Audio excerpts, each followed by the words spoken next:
We all have a story, we all have a tale.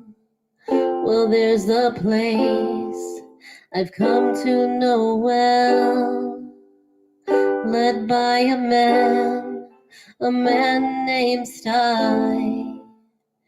He's full of stories, he is quite a guy. Sit around the campfire and hear him tell his tale. Some may be able to relate to him quite well. We're all just people looking for a place to go. Well, Sty has made one, and it is quite a show. Come meet Sty, he's quite the guy.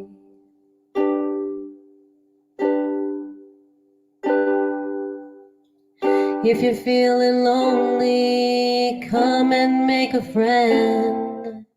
If you need a story, on Sty you can depend. His voice is soothing like a lullaby. Sometimes he brings a tear to my eye. Sit around the campfire and hear him tell his tale. Some may be able to relate to him quite well. We're all just people looking for a place to go. Well, Sty has made one, and it is quite a show. Come meet Sty, he's quite a guy.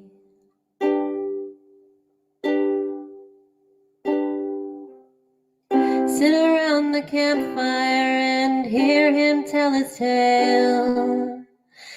Some may be able to relate to him quite well. We're all just people looking for a place to go. Well, Sty has made one, and it is quite a show. Come meet Sty, he's quite a guy.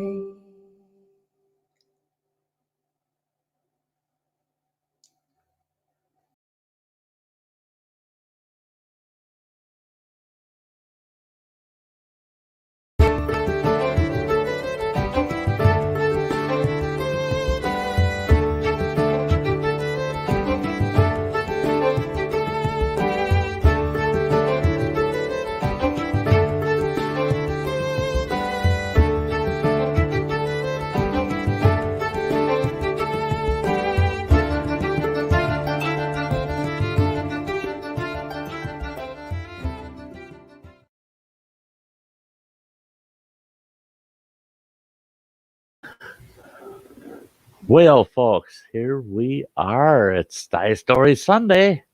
It's good to see all of you. I'm just doing a little bit of the backstage stuff, getting everything set up here, getting my chat all set up. Looks like we got a really good group tonight already in the house. We're going to go down as to who all's hanging out here in just a minute. I'm going to bring my ever so faithful friend. I'm going to pop her up here with us right away. And there she is. Thank you. Hey. I just have to say, when I see her, Angie, I love you, and I hope you still come up to my panel again. Yeah, I see you there. I love you. That is wonderful. Before she's going to bed, she's going to bed. So yeah. I want to bring this fella up real quick. There he is.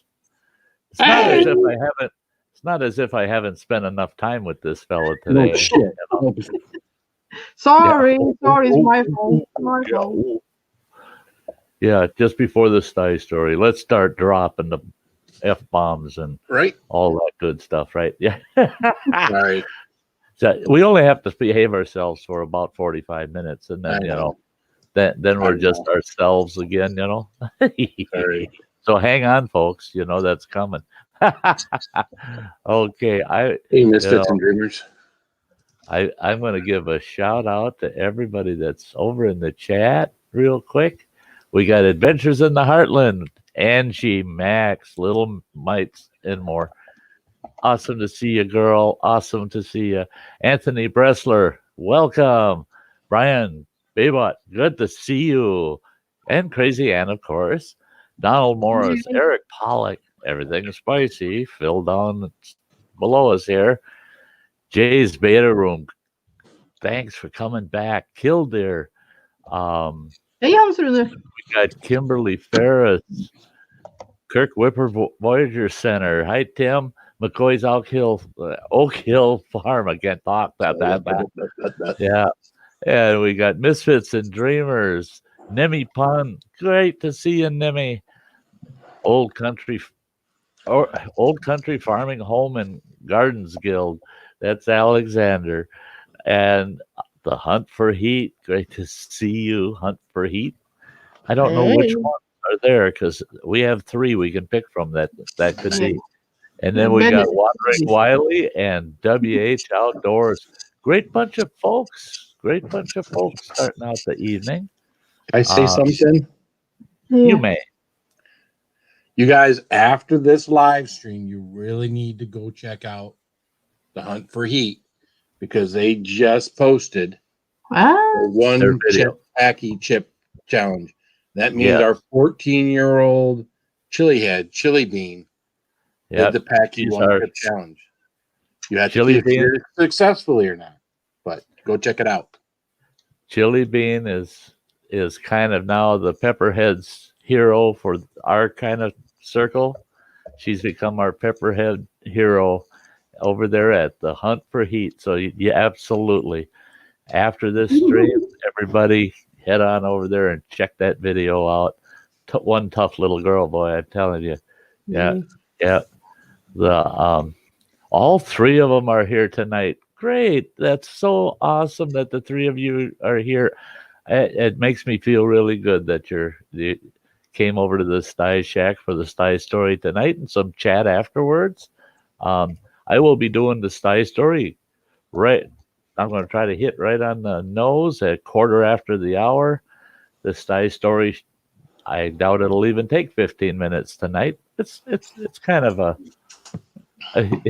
it's a little bit of darkness and a good dose of humor. So I think you'll like the story tonight. That's good. Folks are gonna go check her out. Check out their video. I'll trade a roll of toilet paper for a bag of Doritos. There you go, Miss Dreamers. And you could find Doritos today. You couldn't find toilet paper today. Yeah, Doritos are still available. But I tell you what, this goes to show I can't mention their names because they really don't like. Hey, Jason, good to see you. They don't like people knowing who they are because they're kind of extreme preppers. And I did talk to one of them yesterday, and they said, "See, Sty," they said, "we've got 5 years of toilet paper stored just in case of a major crisis." And they said, everybody's running to the stores freaking out buying toilet paper. And we already got 5 years stored away that we've been stocking up on over the last 10 years, they said, but they weren't buying it in mass because they didn't want everybody to know they had all the toilet paper in town, And they said, all of these people are going in there and buying huge quantities, and everybody's going, well, we know where to find toilet paper. Their house. Yeah, so I thought that was kind of funny. And guys, it's not a bad idea. Sty says this, it's not a bad idea as just normal preparation. If you've got a basement, if you've got a rack or somewhere down in a basement where you could put an extra case of toilet paper, a couple extra cases of water, you buy a little over a period of time so it really doesn't affect your overall budget. And you got it when people start acting stupid. Right. Yeah. Yeah, they've got 5 years, Leanna, they've got 5 years of everything. Wow. That's, they prep for their family that they can get by for 5 years, and they're homesteaders also. So they're prepping. If you looked at it, you go, well, would that actually get you out 5 years? Well, in most crises, it would, because there's a growing season and they harvest their own foods and things also. So it's not like they've got every single thing they need for 5 years. What they have are those things that you definitely need to go to the store for. If something happens in the world where it just isn't going to be available, they've got it. And like they said, with all the toilet paper they've prepped over the years that they have, they said if this thing went for 6 months and you couldn't get toilet paper, well, they've got some for trade or sale. They said this thing's not going to last for years, so they could trade off some of their toilet paper for other things that they would want, which isn't really that bad of an idea, I guess.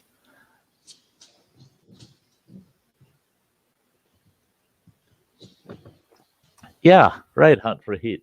And that's what they do, is their foodstuffs that don't have more than a couple years shelf life. They're rotating that. They're using that food stuff. It's all stuff they want to eat and use on a regular basis, and they rotate those things out. Anything that has a questionable shelf life, they're eating and replacing, They wanted to get to that 5-year mark, and then they're just using their foods and replacing. So they're always at that 5-year mark now. And they don't have to invest anymore because they got to buy groceries anyway. Yeah. Yeah. I used to be that way but not to quite the extreme. And I can remember we had 3 days without power in the town we were living in at the time. And we actually had the cops stop at our house and say, "Why do you have power?" I said, "Well, you can't hear the Jenny that's running out back," because we had modified the generator, and it had 2 mufflers on it, and that thing sounded like a sewing machine running out there, but it was providing power to our whole house. But the rest of the town's pitch black, and they're wondering, why is that one house got power? And sometimes it's not good to let out why, because neighbors on both sides of me, could we run a cord over to our place? They said, you could, but you might get shot doing it. The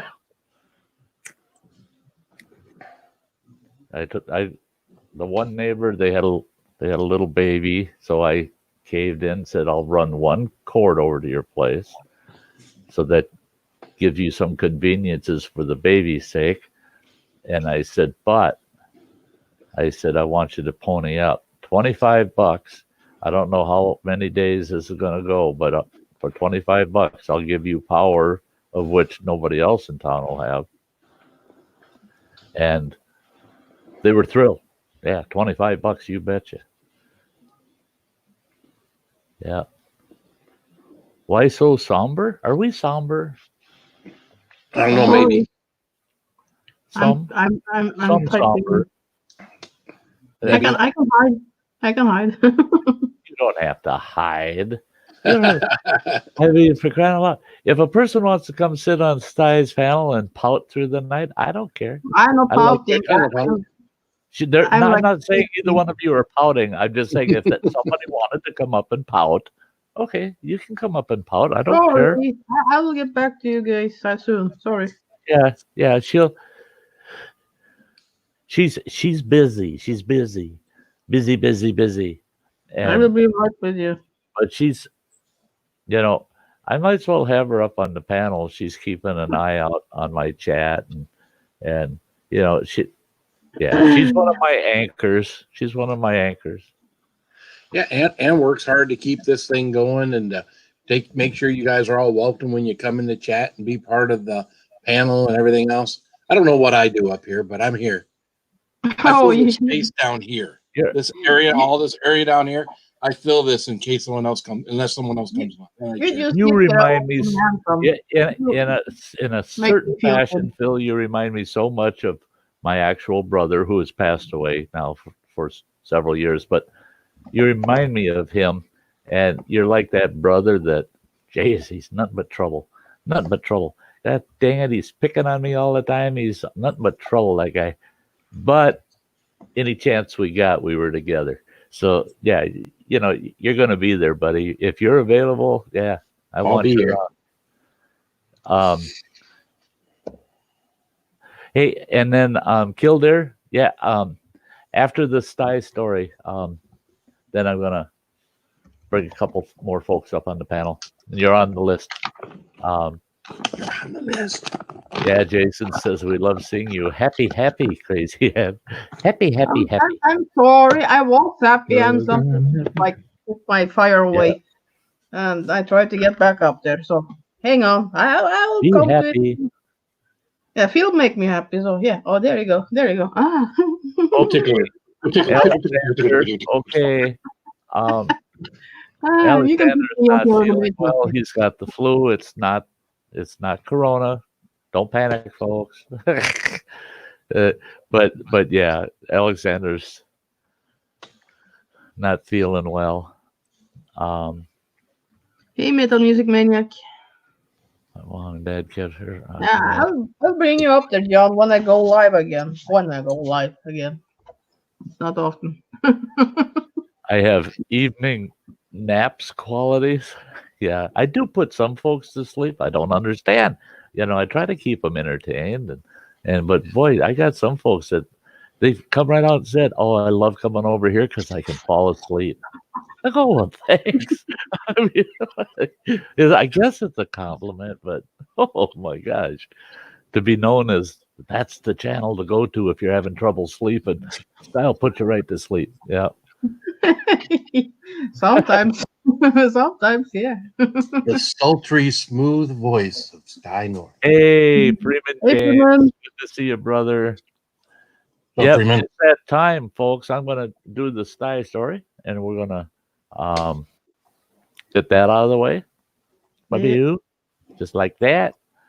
The Sty story for tonight. If anybody pays any attention to titles on streams, which most people they don't. They see that you're streaming and they just show up. They're just like, I don't care what's going on. I'm going to show up.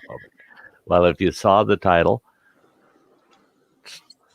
the story for tonight is one word: duck. Duck. Right. Like the StreamYard duck. Quack, quack. Duck. Okay.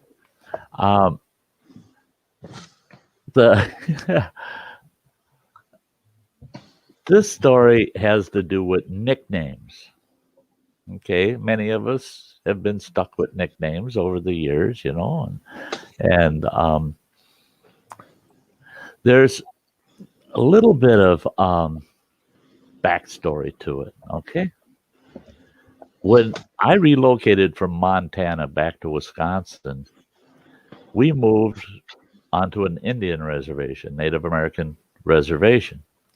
And they had a small casino at the time and a big bowling lanes with a bar, right? Now, that bowling lanes was the best bowling lanes you could find for 3 counties. Everybody came there to bowl because it was just top notch. Okay. Now, we had only been living there on the reservation for about a year. And I was trying to get to know all the local folks. Well, this one fella, he was a commercial fisherman, and I really got to know him. I liked the fella. He was a pretty neat old boy. And then that's how I got to meet his wife. Well, it took me a while to get used to the fact that her nickname was Duck. And it's terrible.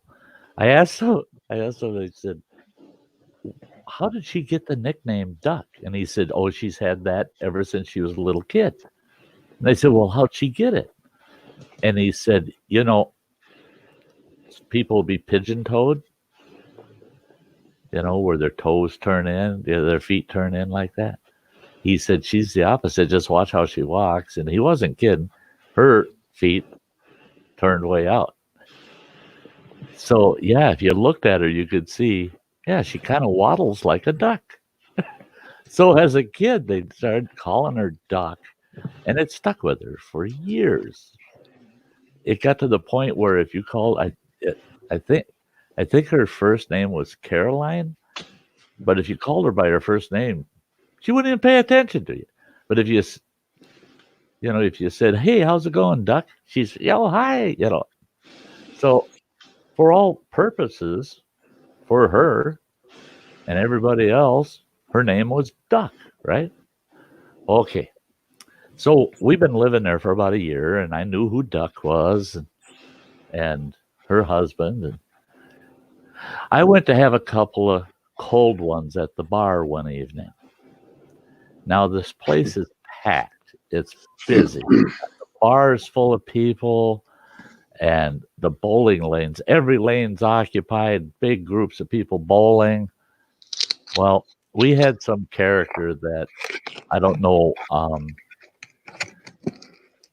Sunshine always. I'm saying hi now, but anyways, we had a character that unfortunately, he was a little unstable in the community, and everybody said you always keep an eye on him, right? Well, even the cops were telling the locals, keep an eye on him, and if you ever see him doing something really weird, give us a call. We just, we're keeping an eye on this guy. Well, I'm sitting at the bar, right? And I'm sitting where I can see the whole bowling lanes. It's maybe 25 feet from me is where the benches and tables are at each lane. Plus, where I'm sitting, it's a big horseshoe bar. I'm sitting where I can see the front doors coming into the bar, big double doors coming in the bar. All of a sudden, I see this fella. He's probably about 30, 35 years old. Walks in the door, and he's got a lever action Winchester rifle. Not good in a packed bar and a full bowling lanes. And at the lanes portion, there's children, there's kids down there.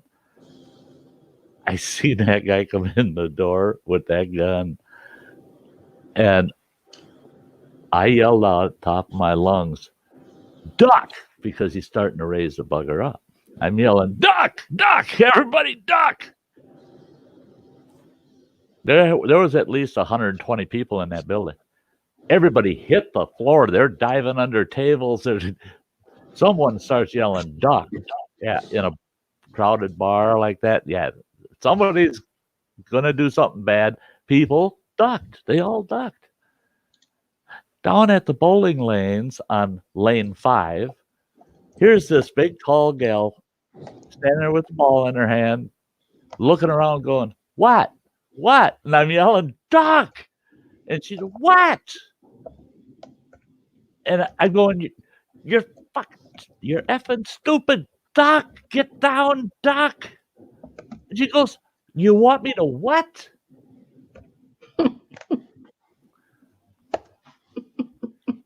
So who does the guy point the gun at? Duck. The only one standing up in the whole damn place. The only person standing up is Duck. And I'm like, she's going to get herself killed. And all that came out of Duck's mouth was, "Oh, no, you don't." And she swung that ball out like she was going to throw it down the lane. And she pitched that ball at him. And that ball came within 2 inches of his head. I mean, he just barely swerved from that ball. And 2 big guys jumped on him, got him down, and got the gun away from him. And what'd she do? She comes from the bowling lanes up into the bar, comes right around to me, and she goes, "Damn it, Sty. Why in the hell did I have to do something about it?" And I go, "Why didn't you get down?" And she goes, "Because you kept calling me out. You kept yelling for me." And she says, "Why me? Look at these big guys that finally knocked them down. You could have yelled for one of them." And I told her, I said, "No, Duck. I meant duck, get down." get under the table, kind of duck. I said, all your teammates down there, they were under the benches, and you're standing there with the ball. What? What? I said, woman, you almost got killed because of your damn nickname. I said, change that. I said, I'm gonna change your nickname, and you're gonna have to get used to it, and it's gonna be Hide. I'm gonna change your damn name to Hide. So when I yell hide, you know that as duck, you need to duck and hide. She said, no, it's all your fault. All of a sudden, it's my damn fault because I'm yelling at people to help them save their lives. Everybody duck. And she stood there and almost got shot over the deal. She was quite the colorful character, Duck. She was.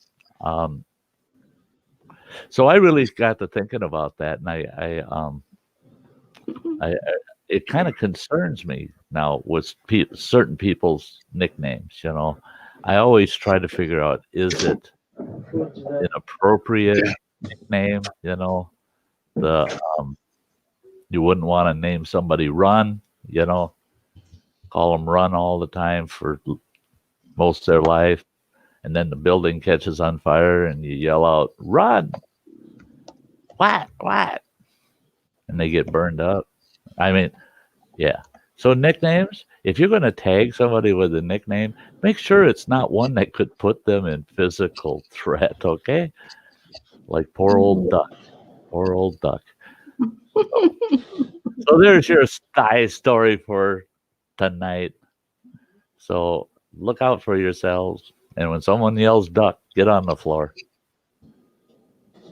Don't look around. Don't look around. Get on the floor.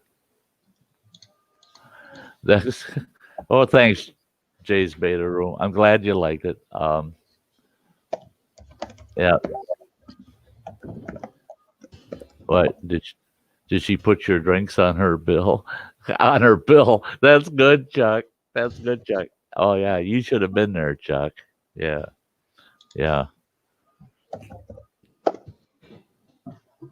Carolyn Kennard is here. Hey, Carolyn. Hey, sweetie. Great to see you. Yeah. John, Adventures in the Heart. Encore. You know, I can't. Well, Phil and Ann know. I go over on their streams, and I have people that they manage to squeeze little short stories out of me, and oh yeah. Hey, Nicholas. I got to be careful that I don't use up stories on my stylist, because I'm hoping I got enough stories to get through the rest of my life. Oh, you have a lot. Like you said, you live like 7 lifetimes. So yeah, you got a lot. Can you leave us those in case you get the corona? Do I what? Can you leave those for us in case you get the corona, so we can tell them? Yeah, can you do that? What the hell? You want to buy them? We wouldn't want to not hear all your great stories, even if you're gone. Hey, you know, I had thought of that, you know, that I should, you know, do pre-recordings of my Sty stories, my list. Just do recordings, not publish them, but just do them and have an archive of them. And then my oldest boy, Running Water, he could post them for years after I'm gone, you know. Now, my boy, that's something too. That's, you know, I don't know, guys. This is not carved in stone, but he's working on it. And if all goes well, sometime within the next 6 to 12 months, there will be a series of old Sty stories, of certain select Sty stories that will be animated. It won't have me sitting here telling them. Okay. They're going to be animated characters. There'll be an animated Sty, and then whatever characters are in the story, and it'll be just like a cartoon, you know, but it'll be the Sty story, and he's working. He's trying to work those up. he does graphic design and stuff. Running Water does. So he's working with a new program for animation, and he's going to see. He's going to do a couple, and he's going to send them my way and for my approval, so I can vet them and make sure that they're accurate. And I think that'll be fun. They have an animated series of the Sty stories. He also asked if he can take every Sty story I have so far on YouTube. I don't even know what the heck the count is now. It's 140 something, maybe 150 by now. But he asked if he can transcribe all of those, write them, put them in a book form. I said, well, you're going to have a few volumes. That's a lot. That's a lot of transcribing. So, yeah, that would be that would be cool for Patreon. The animated series, maybe in Patreon. I don't know. We'll see. But I love all you guys so damn much. Some of my stuff, I just, I can't help but just share it out. Let everybody, participate as far as I'm concerned. Hey, Raphael.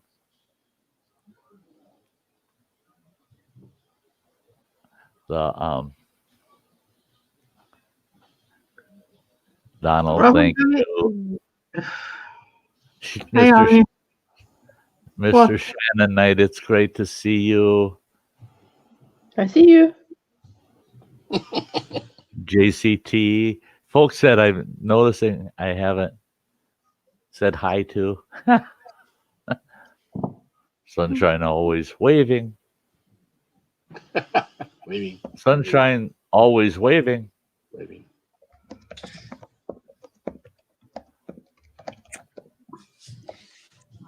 Yeah, Sunshine. That's nice. Sunshine always. Oh, I love that.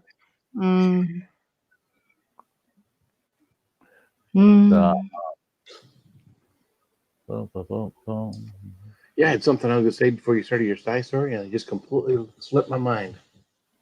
Doesn't take much, though. I'm easily distracted. I was going to say, sorry, Phil. I didn't want to put too much of a burden on your mind. Trust me, it doesn't take much to I'm completely overwhelmed now with nothing.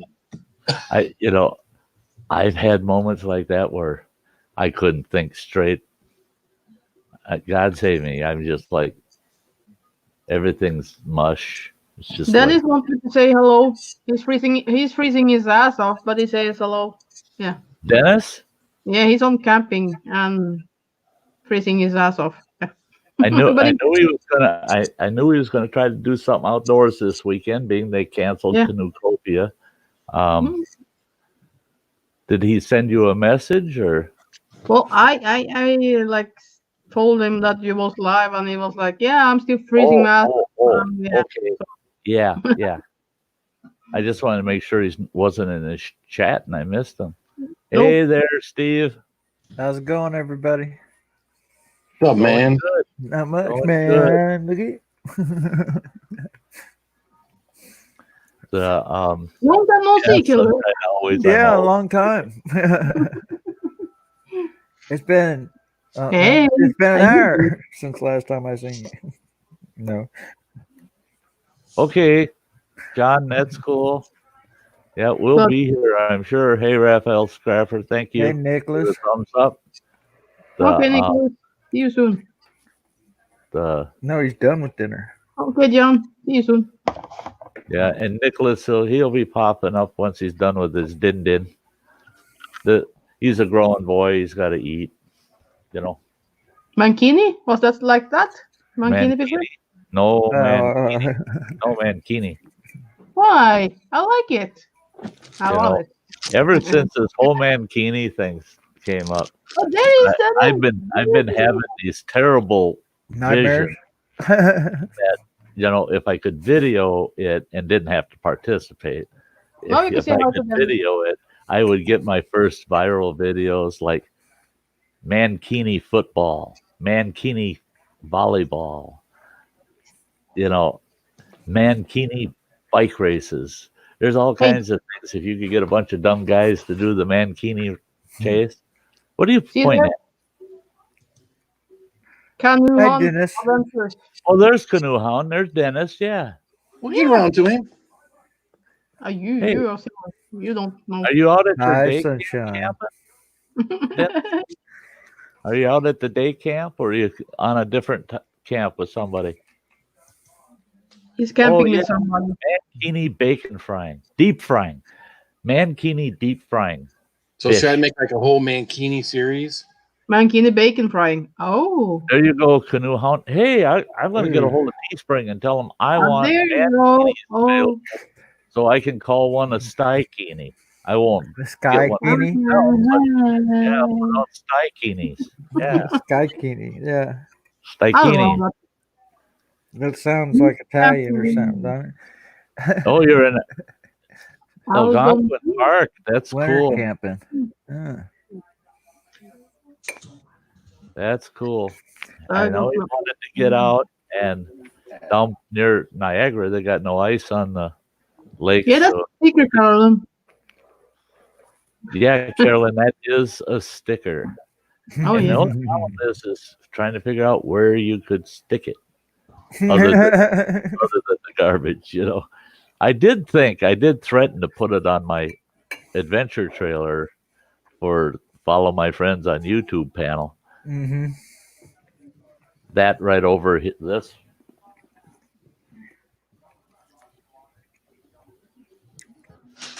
Yeah, I could picture that.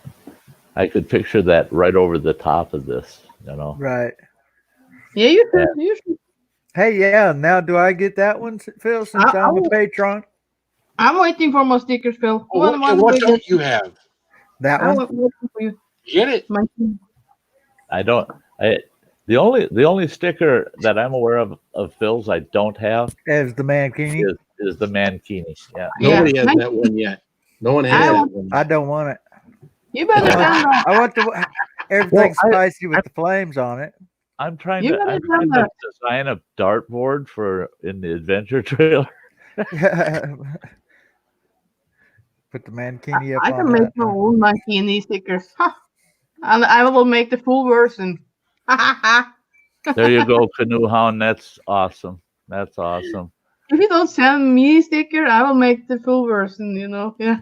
Carolyn puts them on her laptop, but I'd have to hide that one. Uses my laptop. All of a sudden, her mother's.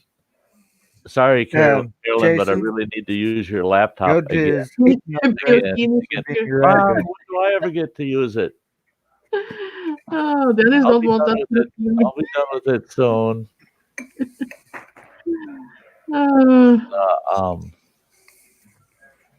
Oh, you know you want one, Dennis. Don't be coy with me. Yeah, he won't one. Wiley, I want to make sure. Wandering Wiley, the best of luck. Our prayers are with you. He's got knee surgery tomorrow. Hey, Sunshine. Good luck. Send me your address. I will send you stickers. Yeah, Sunshine always. My address is in my about page.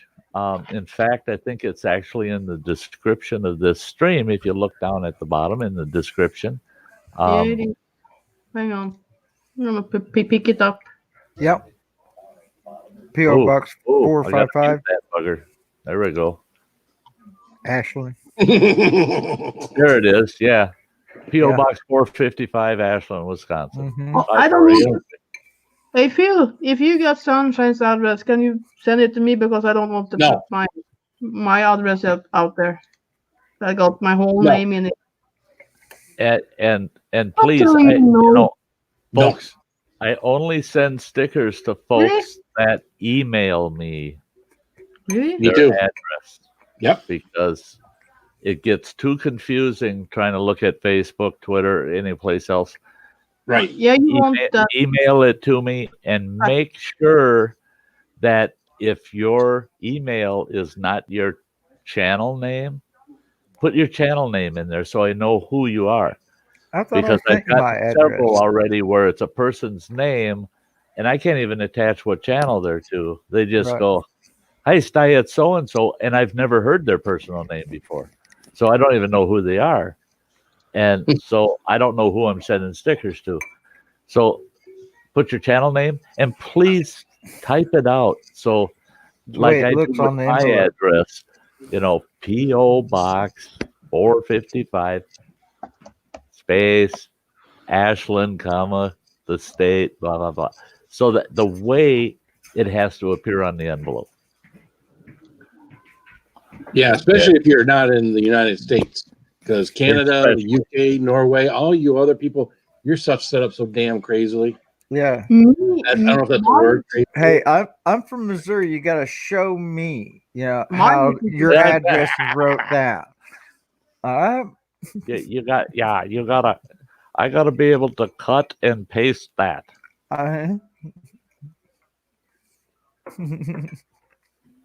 Mine is about UK address. Yeah, Chuck, I got yours, buddy. I got your name and number, Chuck.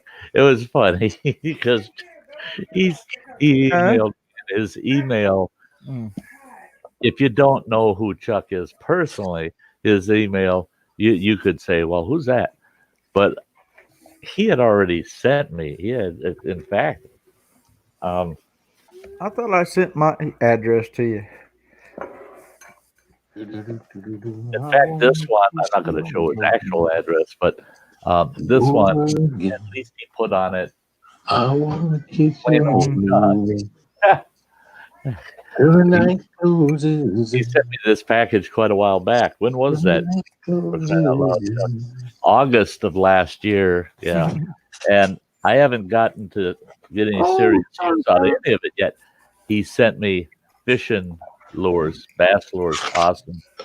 And he sent me this awesome Dutch oven lid lifter. Oh, this thing, I cannot wait to put that to use. I cannot. But so yeah, Chuck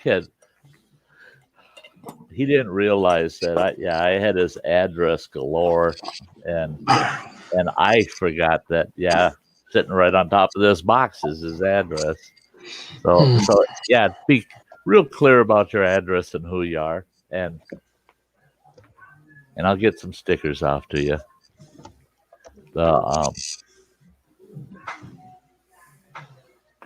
Sunshine, always go to my channel on the banner in my house, and you'll find my Facebook, and Instagram.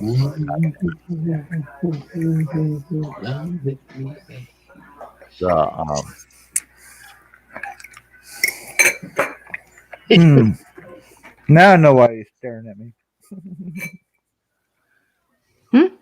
The little mutt. Carolyn, as much as you feel we help you get through, you help a lot of us get through. Yeah. There's many a times where I just I feel like just giving up, just like this is enough. I just I just tired and wore out, and then I think of you, Carolyn, and I go, I better shut the hell up and get off my ass, do something. Yeah. You're a blessing to everybody that truly knows you, Carolyn.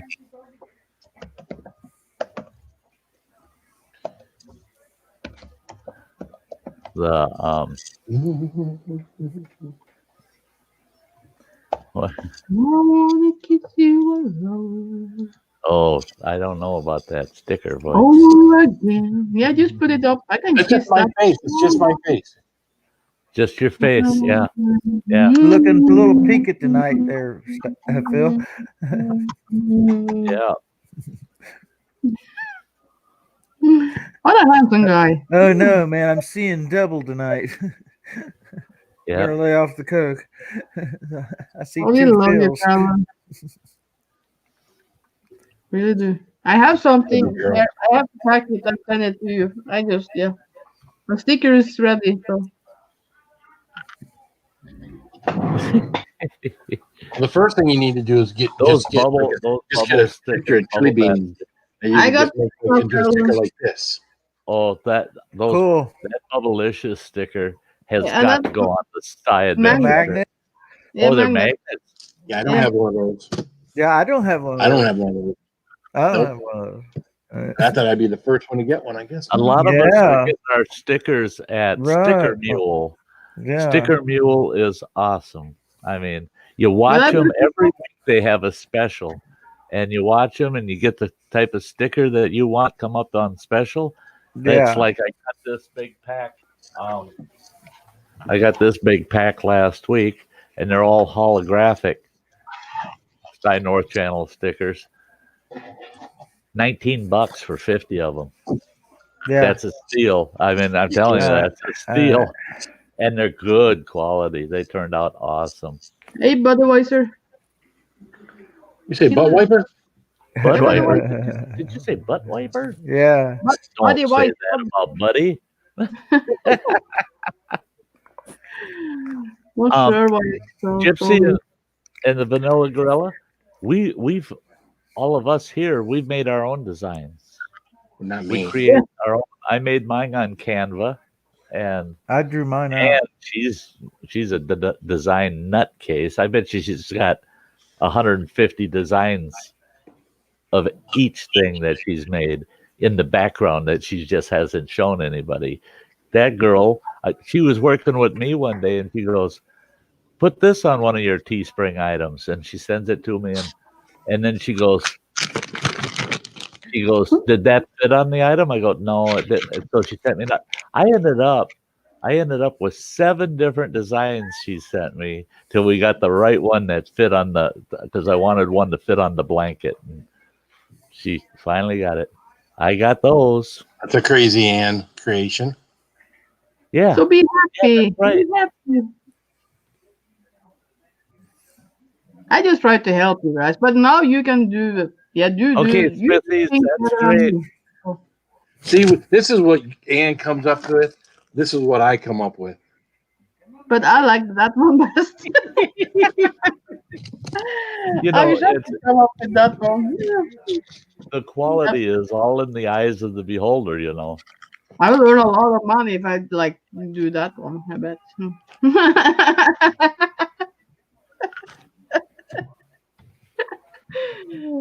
Can you use your body to earn profit, Phil? I hope I don't have to ever.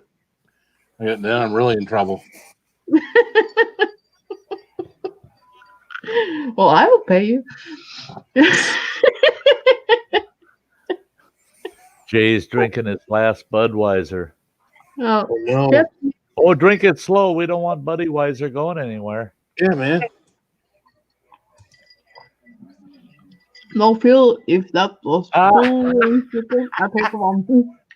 She'd pay for it. I can make you, and you can pay me.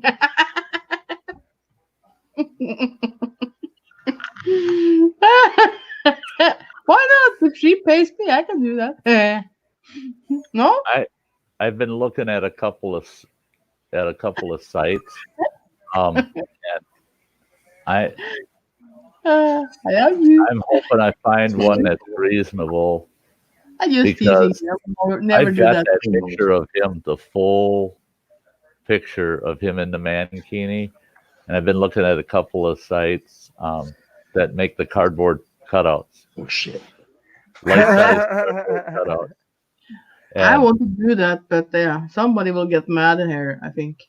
Well, I was, it's not that I'll ever show it to anybody. I'll just have it sticking in the closet here. I'll keep it in its original packaging, so all I got to do is change addresses on it. And then Phil's going to be my bestest buddy for a long time. Because when I address it, delivered to his wife, signature receipt. Oh, yeah, Connie will be happy. Oh, yeah. She'll put them out on the curb and just keep the mankini. Oh, she will step on and jump on it. She knows about this on Instagram, but doesn't know about the stickers and doesn't. Yeah. That's the thing is, as long as I own a man-size film mankini, he's going to be the bestest buddy. If I'm ever really, really in a fix, I can always call Phil. Yeah. Or the post office, one of the two. Ain't I terrible? Mhm. Doggone extortionist. I've been You off watch, for he'll start behaving. He'll treat the Sty mask a little better. Oh, he will take the chance. He will do whatever he wants, I feel like. Yeah. He cover up his eyes. Him away. Oh yeah, when you no, I can't say Put that. away. Put on I, you. Bad. I almost said something Yeah, bad. fill in the closet. I could always threaten to that in a live stream. And that'd be the heading for the live stream. I like you with the bandana. I like Everything spicy comes out of the closet. Pull that button out. Hey. You could always put your mask on dummy and have it right around the car with your feel. Oh. All right, you have to come with me to Chicago. You don't think I've got enough issues and you're going to have Phil driving around with me in the passenger seat? That'd be funny. Yeah, put Sty on the side, and drive around with him. Yell at me and call me all kinds of names and bitch slap me a couple times. Like he does with me, yeah. He's like always like yeah, throwing things at me like bubble and things like that. Yeah. No, you could do it with Sty. I wouldn't get caught using it though for the HOV lanes.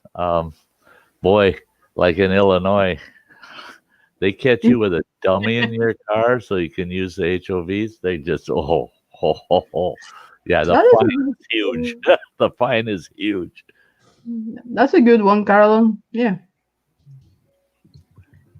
Hey, he can't make Bill can't make a. If we did a mankini bobblehead, I'm all good with that. He makes any bobbleheads with a Sty head on it. Now we got a copyright lawsuit going on. Yeah. Well, and if they're selling real good, I'll settle for 60% royalty. Because then I'd have got none of the paperwork or headaches to go with it. I got a copyright claim on my video. You got what on your copyright claim on your video? Oh, who did? That was probably me. Latin outdoor. It might have been Roman playing that music. On Brazil music? Did he play that? I don't know. What does it say? Something Brazil music. Latin outdoor. Yeah. Nothing I did played music. No, Roman did on the but there was some stuff in the background here and there though too, you know. Yep. Yeah, you can go in there and click on the things and it'll tell you it'll erase it for you. Yeah, you can just tell it to erase that portion. Oh, it takes a long time, you know, like many hours. Yeah, and but then you're going to sleep. Then it's eligible for monetization, and I do that my laptop will stay up then one day. Well, your laptop doesn't have to stay up for that. Mine stays up all the time because it's sitting there watching my stream. They adjust it. They're doing it on their end. Yeah, they're doing it on yours. Oh, I thought I had to like stay up. Okay, I can close it. Yeah, you don't have to stay up 6 hours to watch your live stream and see where it was at. I didn't know that. The Kari. Hey, how many hours did you get out of that? I don't know that before tomorrow. It takes 12 hours. Well, we averaged well over 20 people in there. Probably averaged over 25 people in there for what, 6 hours? Gee. Up to 30. Yeah. Almost 30. A lot of hours. Yeah. My hours stink still. I ain't even halfway to 4,000. Well, you have to go live, you know. If you go live, don't go live when Sty is on or Phil is on, or maybe we could join your panel, you know. Right. That's what I have to do sometime. Have you come up? Because I think I got 15 hours that last time you came up. Yeah. You could, yeah. Oh, you can rack up some good hours. Oh Yeah. yeah. And That's if why I you was get like, a real, especially you get a really good audience, oh man. I've got several streams, 128 to 160 hours. yeah. Yep. Yeah, I had people tell normally. me, "Oh, that's bullshit, Sty." So I did a Oh, yeah. screenshot and sent them the screenshot Yeah. right from YouTube, the hours on the stream, and they're going, "What?" I said, "Yeah, Yeah, 150 to 180 hours. That's normal sometimes. But yeah." yeah, if you stream like 7, 8 hours, but that's a long time, But yeah. Oh, Right. you have a good night, Eric. Thanks for being here, and I'm glad Have you a good enjoyed night, the Eric. story. Have a good night, Eric. Cool Yeah, life. everybody, if you think of it, hit the thumbs up. I hope you're enjoying yourselves, Yeah. and share it out. Share it out. Get your friends to come on over. Smash the Yeah. like button. Right. Oh, you forgot? I just hit the thumbs up. Of course you did. Yeah, he's slow, but then he's old. You are that too. So yeah. You forget sometimes, Ty. Yeah. I tell you what I do realize pretty quick, and then if I didn't hit it before the stream ended, I'm right back over there, pull it up once it's posting, and boom, hit that thumbs up. You're damn Well, right. that's the first thing I do in every stream. Most of the time, that's what me too. I click on the like button and I share it out. That's the first Yeah. thing I do. Yeah, Every time. I do all that stuff at the bottom of the picture, get that out of the way, and then I pop out the You like chat. that? I like to keep the chat going, even if I got to do other things in the background. You want to be tied up now? Mm-hmm. Hmm.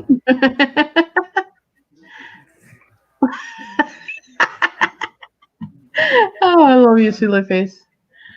Yeah, we're old, but not obsolete. 365 days. That's right. That's like I had someone tell me, I'm surprised that your ex-wife found another man. I said, well, no, don't put down my ex-wife. I said, she might be old, but and she might be a little loud in the pipes, and her suspensions kind of wore out, but she's still a good ride. Still a good ride. So That's starting to sound like me. hey, Mr. Corona in the corner down there. Yep. Just finished cleaning the kitchen. 90 cookies and 20 bowl of beans. Holy smokes. So I 90 only got bowls of beans. 1.8K in hours. Cookies. Cookies. Ew. Cookies. Ew. Hey, how you doing? Sty, what's your email address? I got Sty North at yahoo.com, but it didn't go through. No, it's Sty.North. So I missed the dot. Yeah. And it's, Well, I and couldn't it's at tell. Yahoo. It's at Yahoo. I couldn't tell if it was that or because the way it's underlined and the way the Y comes down through underneath that underline, you can't tell if there's a dot there or not. All right. No, it's Sty.North at Yahoo. I don't know why they wouldn't let me skip the dot, because I tried sending an email to Sty North at Yahoo, and it says can't be found. Well.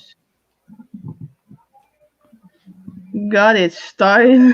There you go. There you go. Yeah, type all that out, and you still won't get there. Oh, Phil.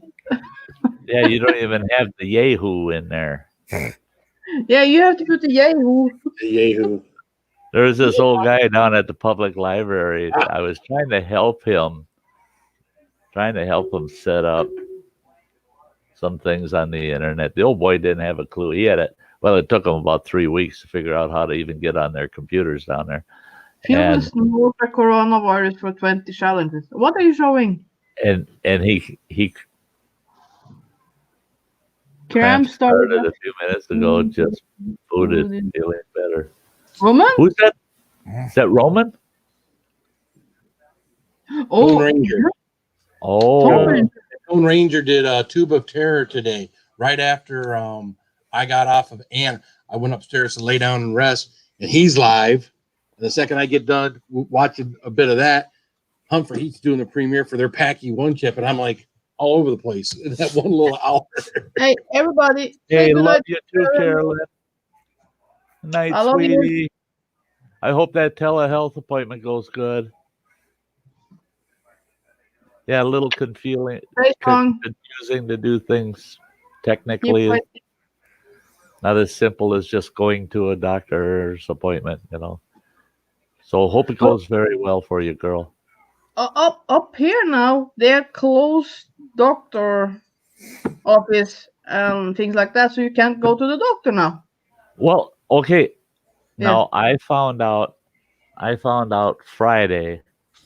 I got a hold of the clinic and I told them, I said, I got to make a doctor's appointment no later than the end of the second week of April because my meds run out. They expire, you know, where I got to see a doctor to get them again. And they messaged me back and they said, we can't even promise you an appointment until the end of May.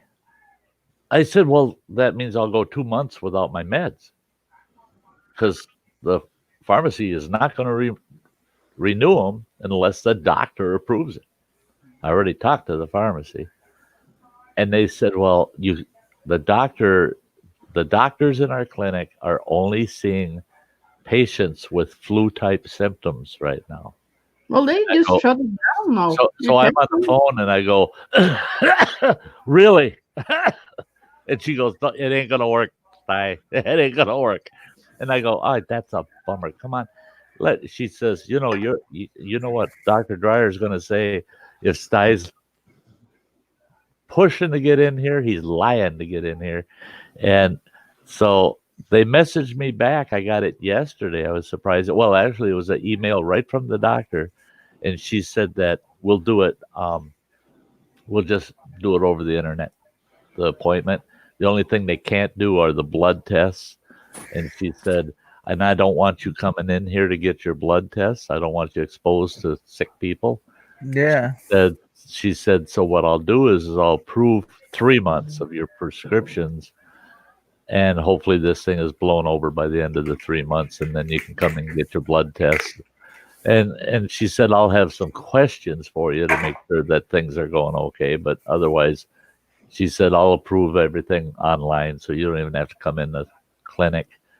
And I thought, yeah, that's cool. I'm good with that shit. I don't want to go sit in the clinic. What? Sick people go to the doctor, you know. Tell me. Show me. Show me. Not the dirty, not the chicken, but show me. Is it Show me.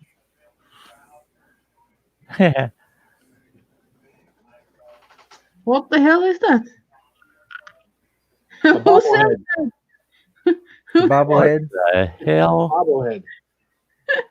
Who said that? What the hell? Looks like a Sty North bobblehead to me. Oh, Cindy, is it you? Send it to me. Is it you, Cindy? Got to get that beard gray, you know. Well, they closed it off. Cindy, send it to. Oh, I guess I just blew that, right? Cindy, send that to Sty if you got him. Well, Hey, Samantha. Hey, Samantha, they closed it off because Hey, hello, Samantha. Glad you made it. Feeling a little better, girl. I hope you're feeling good.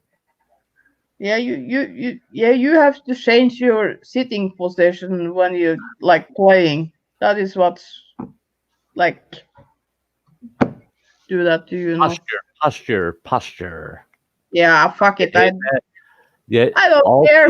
All through school, you had to listen to that crap. Going to grammar school, and teachers saying, "Sit up straight, watch your posture." Well, then you grow up and you go, "I'll slouch all I want." Well, then like this. you start getting close to middle age, and then all of a sudden you're going, "Oh, my posture! I gotta sit straight." Maybe the teachers were right when I was a kid. Yeah. Maybe it go through that time, Sty.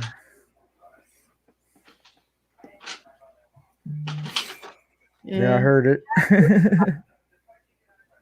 Yeah. Sorry. Yeah. Phil sent it to me. I'm missing my pill tonight. I'm gonna go cuckoo. Well, Gonna go he's got cuckoo. too much hair. Cuckoo? Really? But yeah, that's all we need are Sty bobbleheads. Oh, it's an Einstein bobblehead. Well, that's fitting. What's that? He said that's the Einstein bobblehead. I said, well, that's fitting. Yeah. Mine is bigger than yours. That's yep. I mean, wow, I you can see through your knife. I tell you what, hunt for heat. All three of them. They sure have fit into our community quickly. They have, haven't they? Yeah, they have. Yeah, and quit playing with your butter knife. Yeah. Butter knife. That's her butter knife. You better watch out if she shows you what she's carrying. Trying to figure what to do with my other one. Okay, Chuck, you have a good night, buddy. Hey, where'd Phil go? Hey, Chuck, have a good night. See you later there. Phil, what's Phil? Did he push the wrong button? He was cleaning a laptop, didn't he? I don't know. I bet. I didn't touch it. He's not even in the basement.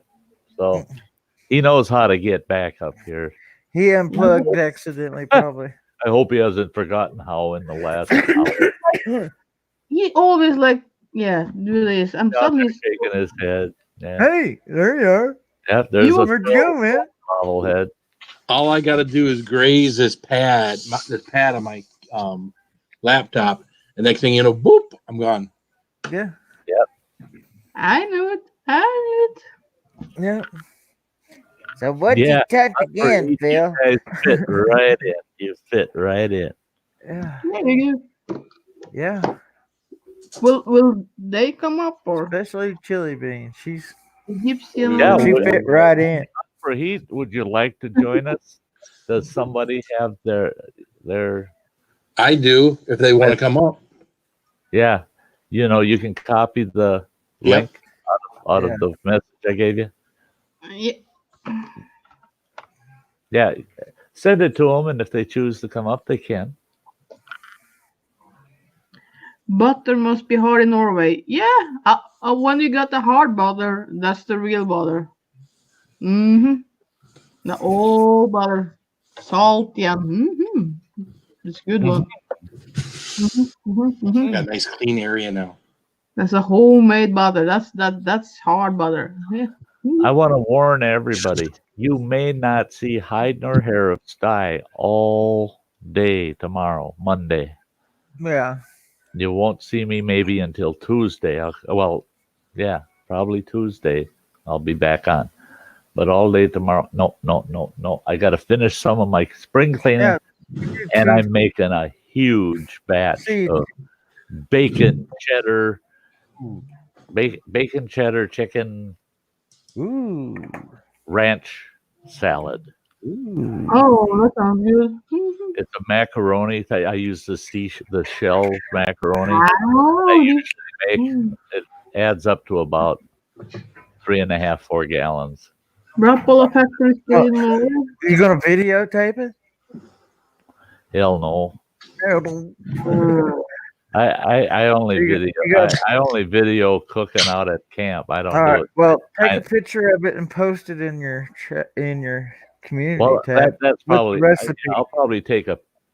I'll take a couple snapshots of it with the recipe underneath.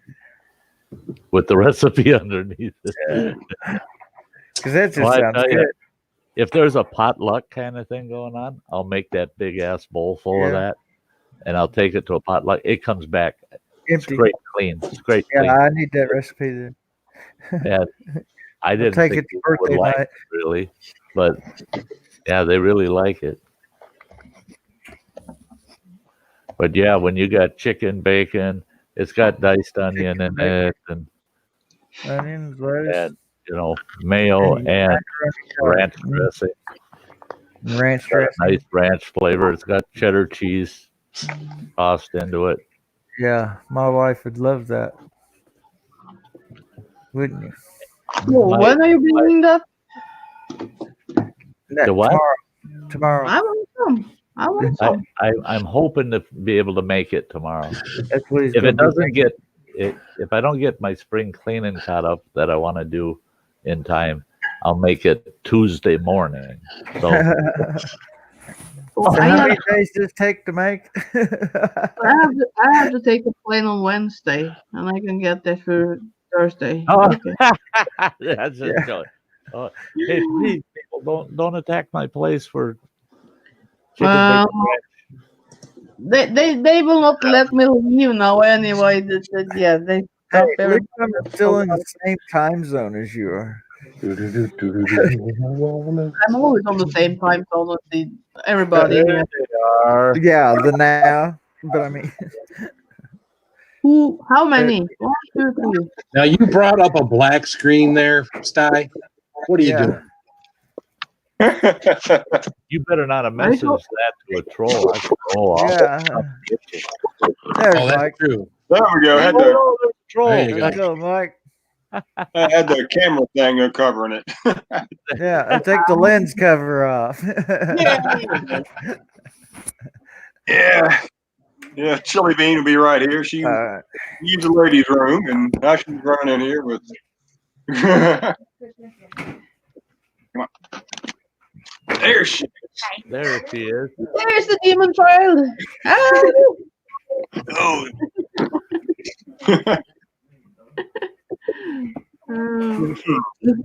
This is real life. Hello.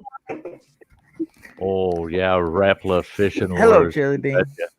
I got to go out this spring after walleye opener, and then when they close the dam on the White River, I go down there with my waders, and I go out, and I got a long rod it's got like a curly wire head on it, and I can find them lures under the water, and I just take that and twist it, and it grabs the hooks, and I can pull them off of the logs and rocks, and usually I'll get between 10 and 30 of them every year out of that river.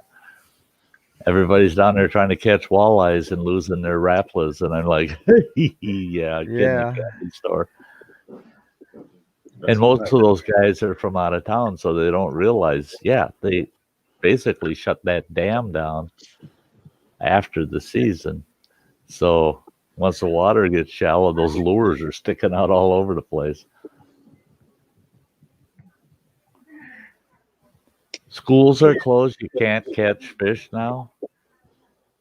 Oh, wrong way. I mean, Spicy is just looking for trouble. He's on an outdoor channel saying you can't catch fish. Yeah. Is that a challenge? We're going to start using them kids for bait. We'll go musky fishing. Shark bait. I need another one. I know. Sorry, kiddo, but I need another one of your fingers. You don't need that one. That ring finger, you're never getting married. Not if I'm not catching no fish. Ain't gonna be much left to marry. You got to do your share. You're going to help the family eat this week with your little finger. It's a small. Take them kids fishing. That's the thing is, I'm really hopeful that the weather gets good because people need to. If they're going to be stuck at home, go to places that are not crowded with people, and that's in the outdoors. Get outdoors. Go hiking. Go exploring. Hey, John, good to see you. Hey, John. There's a guy that was just about killing me today talking about fishing in his stream. I'm just like you guys. Oh, I wish you had ice. I didn't end up going. we went down and went down and worked on some more glass work. And got another project done. Cool. Great. Yeah, Did she you does. video Jen does it? some awesome glass work. You got the stained glass work she does. Oh my God, yeah, awesome stuff. Good, Donald. I'm glad to hear that's what you're gonna do. You said outdoors. Hey, She'll probably shoot me for showing you this, but hey, I'm gonna go ahead and show it anyway. Well, let me get my gun if you're gonna be if you need to be shot for it. If there's what she got done today. ah, Yeah, look at that. Look at that. That's nice. Very nice. That is pretty. Got that one there done today. All she's got to do now is go back down to the farm tomorrow and polish it and be ready to ship out. nice. Yeah, You guys that's did some- awesome. That's awesome. Yeah, and there's video of her. Hey, you got a video of her working on that, right? Yeah, not on this one here, but on a different one, yes. Yeah. Go let him. Man, why these dogs always bother me?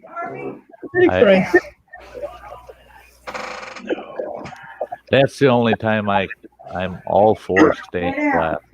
Otherwise, keep your kids' lips off my windows. Yeah, exactly. I had a bunch of grandkids over. This one house we had beautiful windows looking out over the backyard from our dining room, and the ex-wife had the kids set up in the dining room doing finger painting, right? Fun. I pulled into the back driveway coming home from work, and all I saw on those big picture windows, two of them, were every kid's handprints, every color under the sun. And of course, dried. Sure, it's water-based, but it was all dried. So it was razor blades till it all came off. And then you get to all the frames and the cock and the Yep. Oh, that's what I didn't like. Some of it got on the window frames, and I had just refinished them all. They're all oak window frames, and they had all just been all sanded, prepped. They just hadn't had the final varnish. No, put so on. they soaked it up a little bit. Did So it it was stain them a little bit? It was exposed dry wood. But yeah, did it And they soak got up any of it? finger paints in that dry wood, so that was a bummer to bleach that back out. It doesn't wash out of the pores. No, Thank you you, got hon. sanded it. Well, Yeah, even then. another one Oh of yeah, our I would have projects had to today. do a lot of. I would have had to have done a lot of sanding, so I just Yeah, soak in the sand. bleached Another one it of our out. another one of our projects today. We went out and got the boat out of the pole barn, and dang on mice got in there and made a nest and had like 6 babies in there. So we had to take care of that problem and tear What? all the mice kind of- in our, A mouse nest? yeah, inside of our boat. 18-foot bass tracker. Uh-huh. It's not mine; it's my mother-in-law's. But whoever wants to use it, they can go and take it out. Oh, that's nice. It's always nice to know somebody that's got a boat like that. Yeah, Yeah. I mean, we got one, but ours is just a little 14-foot aluminum craft with a trolling motor. That's it. I had the most awesome 14-foot Crestliner Who was musky. making all that noise? It was a limited model, Well, I'll show you. It ain't me. and that little Crestliner, I had a 50 horse Merc on it, and it would do about 55, almost 60 miles an hour, but it only had a 12-inch draft in it. I could go in almost anywhere with it. Yeah, do you guys hear that? Yeah, who's making that noise? Yeah. I don't know where it's coming from. I don't either. It It sounds like someone's licking the speaker or something.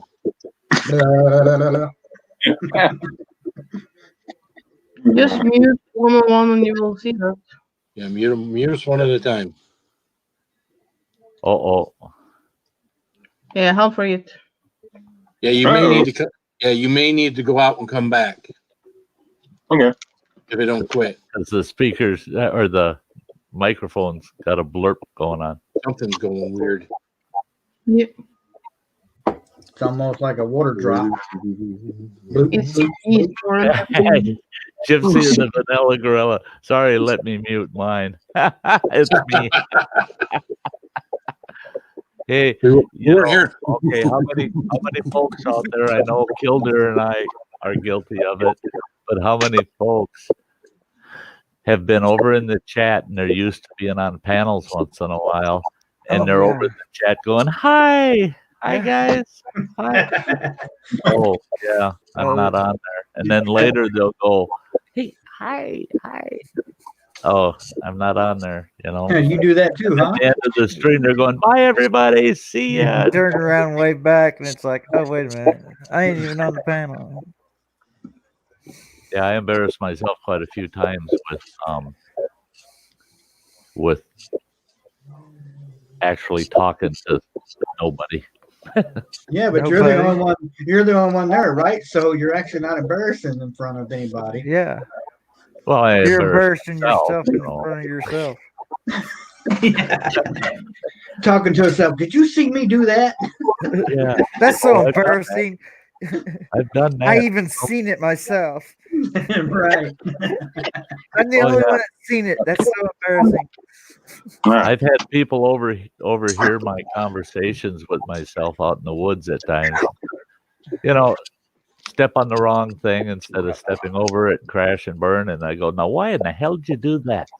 You stupid. And I'm chewing myself out for the next 15 minutes walking through the woods. And people look at you when you walk by like, that goofball's talking to himself. Right.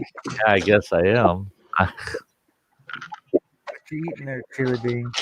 Something up, chili bean? Oh, wait a minute. I gotta share you out. I didn't Tabasco.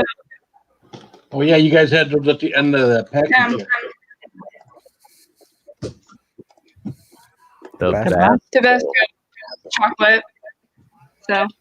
Tabasco chocolate. Empty wood runner. Oh. Chocolate infused Hey, Tabasco. MT Woods Runner, my friend, it is so good to see you. Anybody? He says, I'm always talking to myself every time I talk to my wife. Yeah. Too. Anybody that has not met MT Woods Runner, you want to meet a very unique and wonderful man, go check his channel out. And I tell you what, last year he challenged himself and hiked to the top of 20 out in Montana. He's from pretty close to my old stomping grounds. And I'll tell you what, he's an amazing man. And the thing is he's in my age bracket. So I watch him hiking to the tops of some of these peaks that I was familiar with because I seen him from a distance. And I go, oh, that's a big mountain. He walked the top of them damn things at 20 of them in one season. And I could have dreamt of that 30 years ago. Yeah. And he did it last year. Oh, he says I left out Strange. Yeah, it's great. It's great.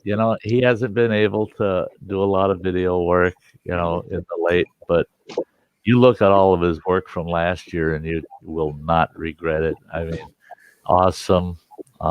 He's got a great companion, Dude, his dog. I mean, yeah, he's great channel. Great channel. I've been following him for a long time. And he's been with me for a long time.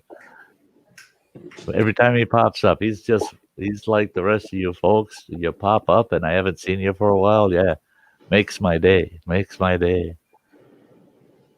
Hello, Scratchy B.O. on the go.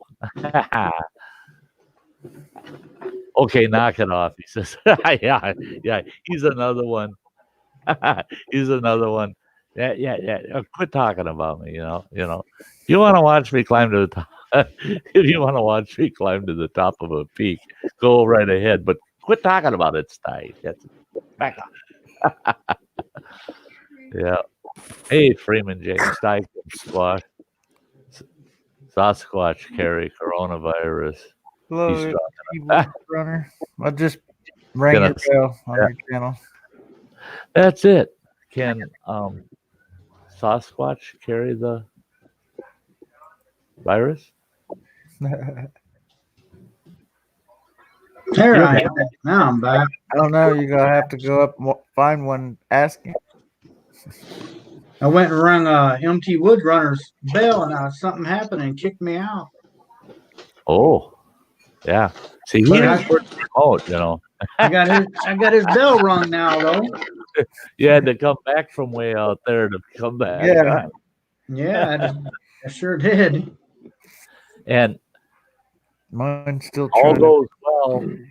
Log in. All goes well.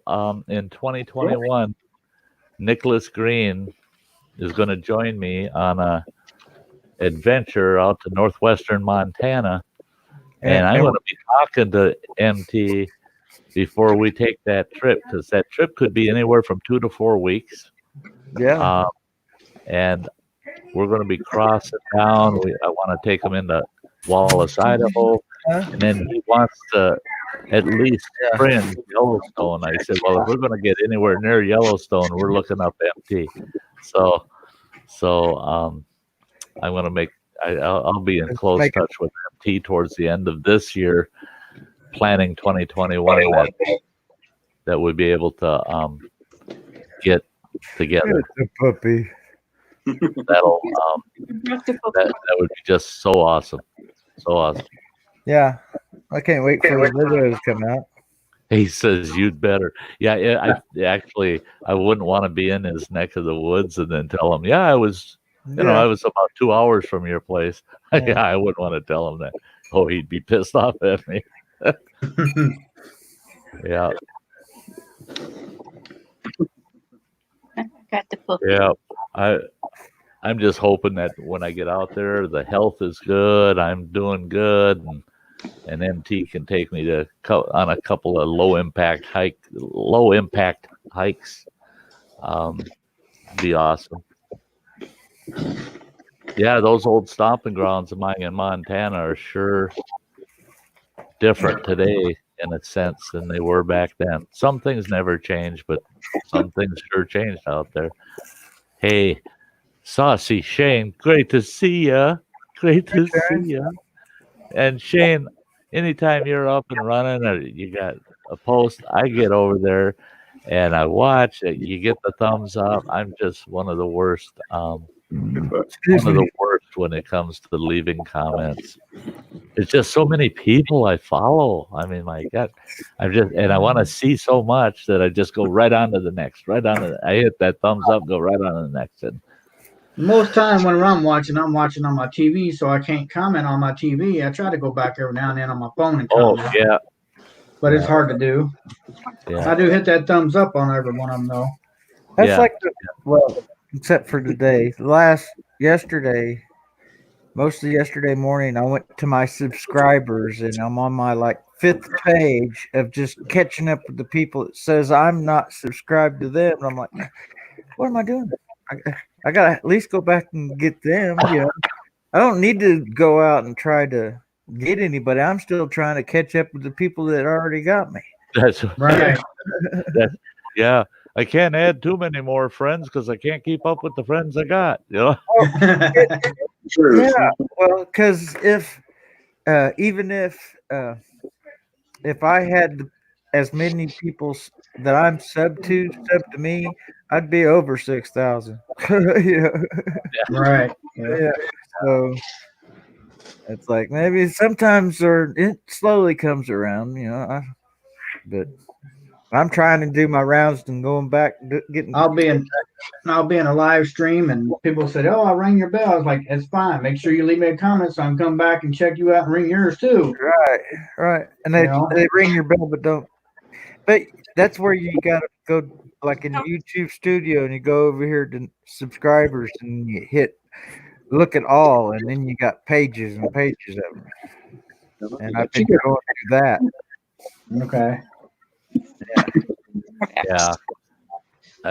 It's unless you got somebody working with you that can help monitor commentaries and responses and stuff, it's really tough. When you get to a certain point, it gets really, really tough. I still got 42 comments I haven't replied to. And just so everybody knows, in my videos, if I hit that love button, that heart, that means I totally read your comment, no matter how short or how long it is. You see that heart, you know that I've read your comment. Right. Yep. Or if you don't see the heart, it's like I'm going, what? One of those comments is like, what? I don't give thumbs downs. No. And I don't delete comments unless they're comments that my other viewers don't need to be seen. But if you just click on the thumbs up and a heart and then go to the creative studio, it will say you haven't answered that comment or you haven't replied on that comment. So then you're like, yeah, you the comment to get down to the rest of it. Yeah, I don't. Yeah, and because I mean it doesn't matter what you click, thumbs up or the heart or whatever, over in YouTube Studio under comments, those are all unanswered. They're all considered unanswered. And I don't care. I don't. And people say, well, that hurts your channel. Hasn't hurt mine. And if it is hurting it, guess what? I still don't care. I have a life too. I do not have time to answer every week. I'll get between 400 and 600 comments. I don't have time to answer 400 to 600 comments. Nope. Yeah, I like thousands. Yeah, I don't know how many thousands I'm behind. Yeah, I tried for the longest time. About 8 or 10 months ago, I was answering in fact, it felt so far behind, I just couldn't keep up. So finally I said, no, I want to watch, I want to watch their content more than I want to respond to their comment, And, right. And I like seeing the comments because that's fresh to me. A lot of times out of the comments, I'll click on the channel and I'll go see what they've got if they got fresh content, And it's because they commented to mine. I'm going to go over and check their channel out, see if they got fresh content, and I'll watch something, So it's you just got to try to balance everything. It gets goofy. Yeah. It's a good project. Heading out. You have a great night too. Good night, Jason. Well, good night, Jason. Brad. See you Yeah, Jason. tomorrow, I guess. Night, Jason. Night, Jason. Should grab your finger. Yeah, this old boy's got a. Yeah, I don't even want to. I was going to say this old boy's got a bad kink nerve in my neck, and I hate to even go there because poor Samantha was in serious pain with a pinched nerve, and mine is just sore and uncomfortable. So I hate this. Yeah, I'm not looking for any sympathy. It's just I'm old. Oh, we love you. It's part of that territory. Oh yeah. Oh, thank you. I feel so much better. I almost got it. Yeah, Mama and got a hug. Baby Sty. All right, bring it on. I'll be right back. Go get a hug. No, why? Boys, don't feel it.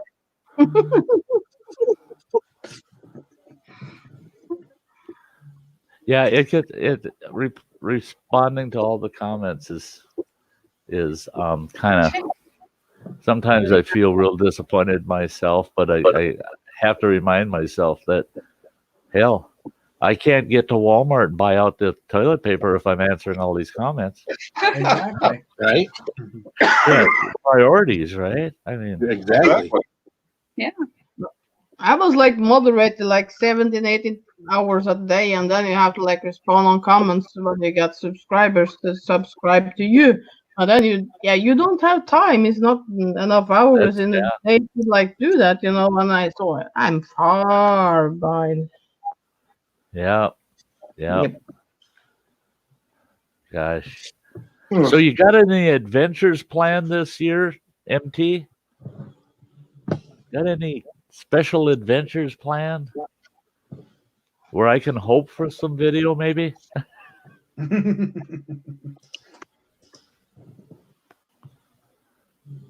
Oh, Sam's Club's gonna shorten their hours too. I don't the Walmart here understand. did. I don't understand what's Yeah, going on with Walmart. You know, some of them are closing an hour earlier or 2 hours, and you know, some of the all-night stores now are closing at midnight instead of being open all night. I don't understand how much of an impact that really would have, because our store went to being a midnight store. Well, it's 11 o'clock. Quite many months ago, and it's a superstore, but yet they quit going 24 hours. They cut it back to they're closed at 11 p.m. They reopen at 6 a.m. That's what Now, I if they say, well, we're going to close at 10, once the word's out, everybody's going. They're going before 10. So you're still going to get as many people, just in a fewer hours. I mean, oh, look at there. Yeah, gonna make a star out of you yet.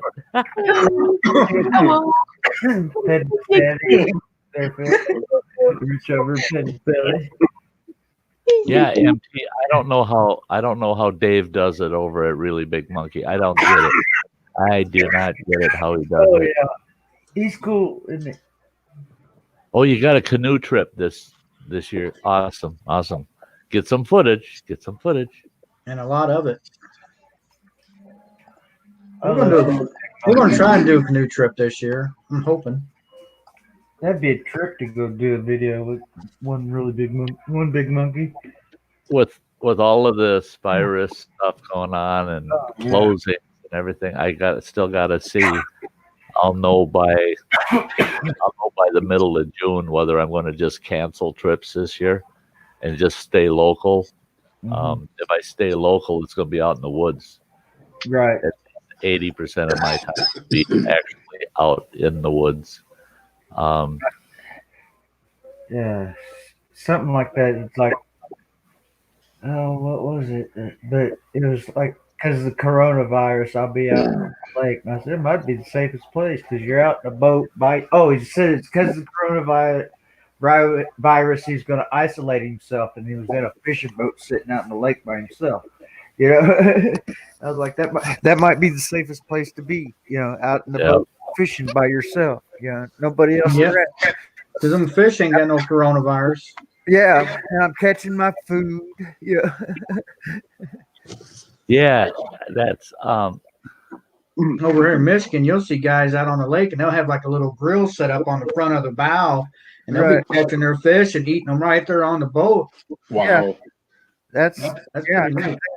That don't count in the limit for daily.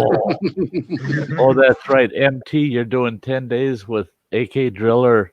Yeah, I'm jealous. Oh, that'll be cool. I'm sorry I even forgot about that, but I kind of put it out of my mind when AK said he's doing that with you. 10 days, you two guys. Oh, that'd be an awesome trip. I think I already got AK Driller. I'm trying to think where. Hey, Sean. Mike and Bean, that's awesome.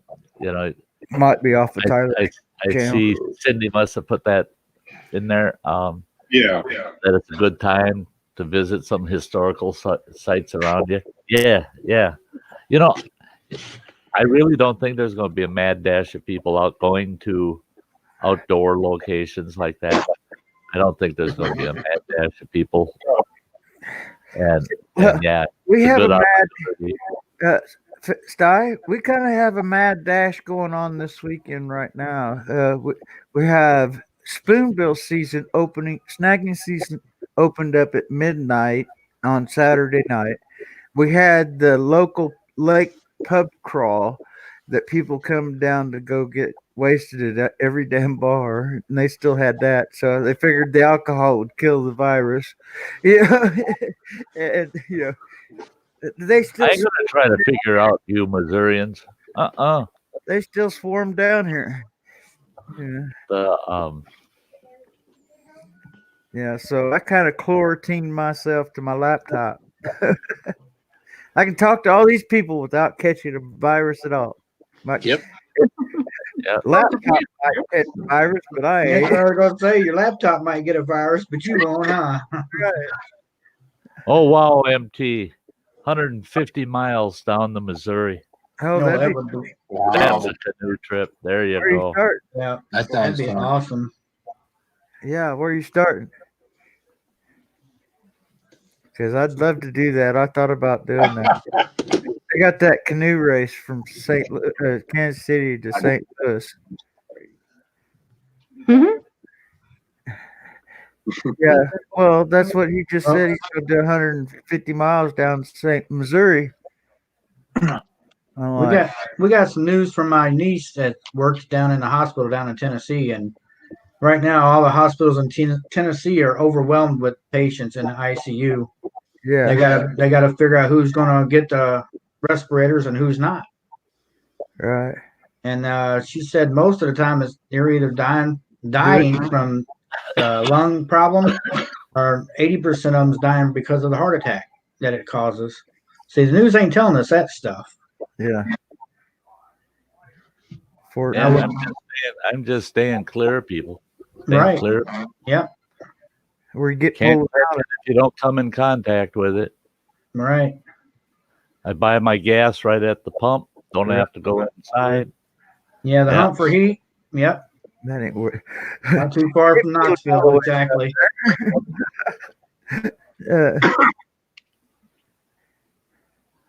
See, I got an 18-foot. Oh, they're putting in at Fort Benton. Okay. I got an 18-foot Old Town. And I know it's a tough boat. It's fairly new, even though it's probably through the Missouri breaks. Cool. Awesome. Yeah. Yeah, a little bit of jealousy on this side. Yeah. You make sure you guys stay in the house. Don't go out in that crap.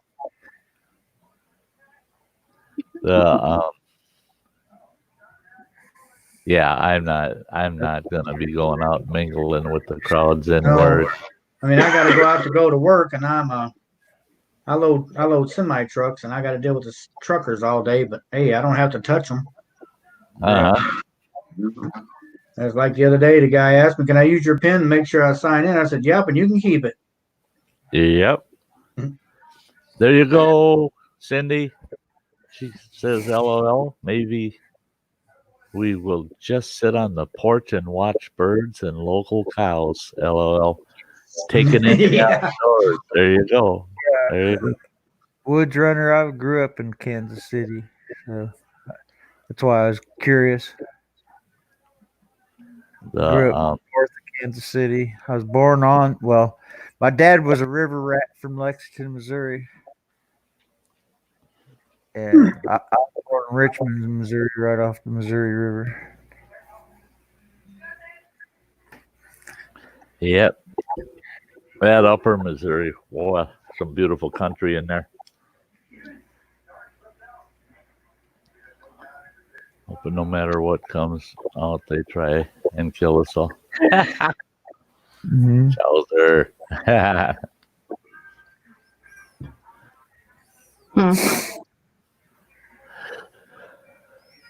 Staying close to home for now. I like birds too. Yeah. That's coming up as one of the Taking in the Outdoors series.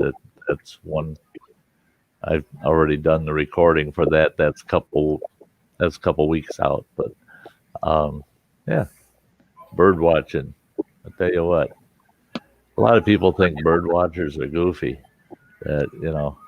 But there's been times I used to go down to the Mississippi just to watch the eagles around St. Croix, Minnesota, and over towards the Twin Cities, and find a remote spot, plop down, and just watch the eagles.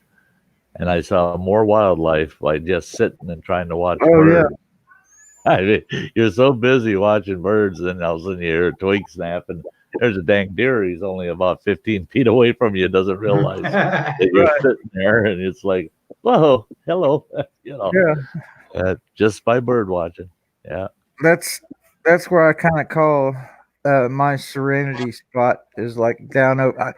I go over the hillside and I got my tree stand down at the very bottom, but then the other side goes straight up and it goes up over the top. But it's a big funnel there off that hillside, and all kinds of critters come up and down through there.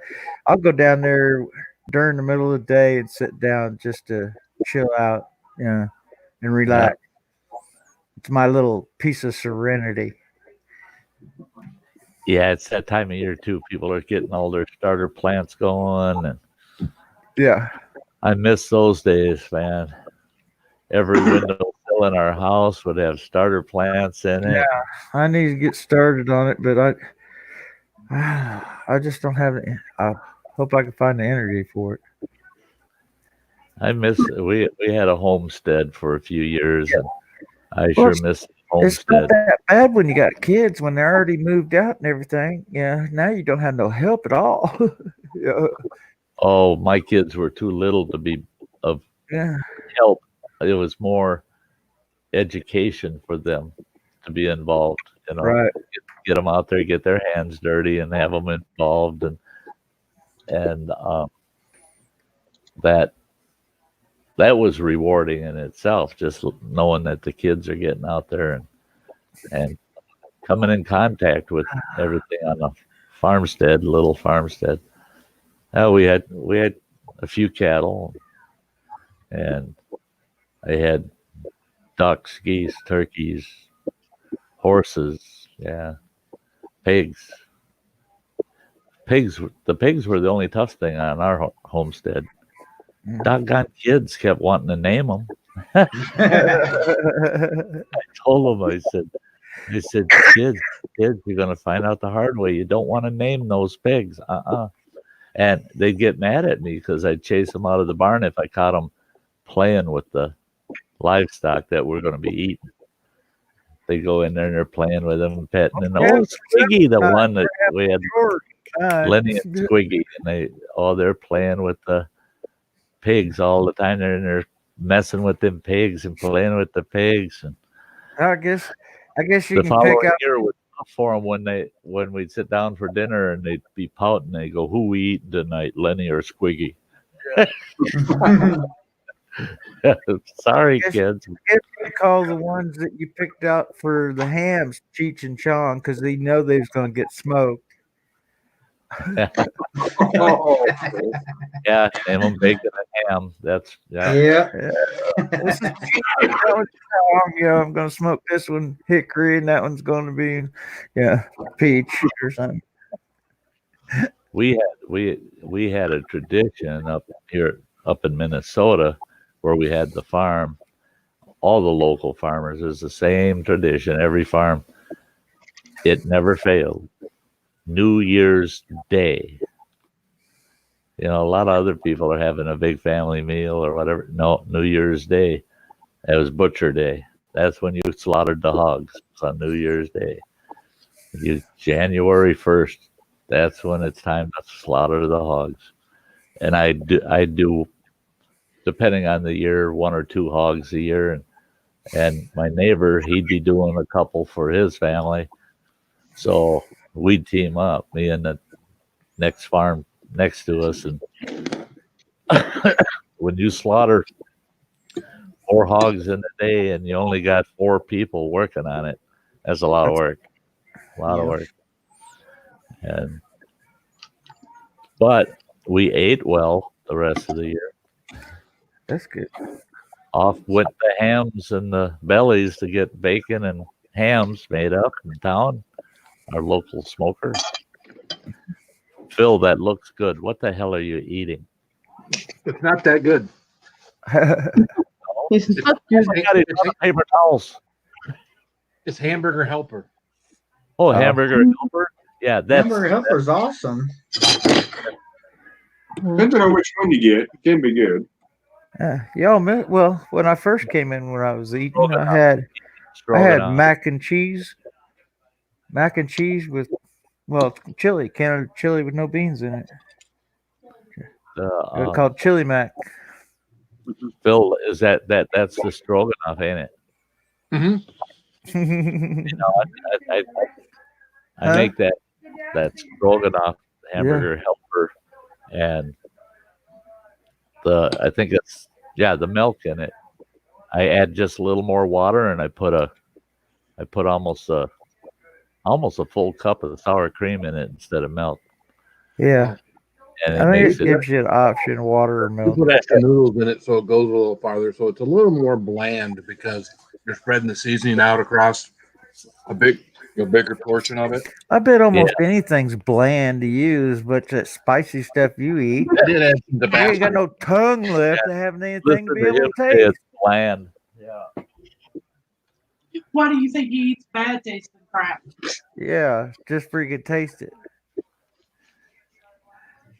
Believe it or not, I taste everything the same as I've always tasted it. It's just hot stuff is just not as hot to me anymore. Yeah. So things that used to be really hot to me before. Bummer. I had 2 fractured ribs, and then I developed walking pneumonia and hell. And with 2 fractured ribs. Oh my God. That I was coughing all the time like that. For almost 2 weeks. Every time I'd cough, it felt like those ribs were broke again, Yeah, you feel Gypsy and Vanilla Gorilla are saying you feel like you won't ever eat pork again after a long day of slaughter. Yeah, and that's it. Is dinner that night was we always treated ourselves on the day of butcher to T-bone steaks. We wanted some prime beef. We were not in the mood to eat pork the day we slaughtered pigs. Yeah.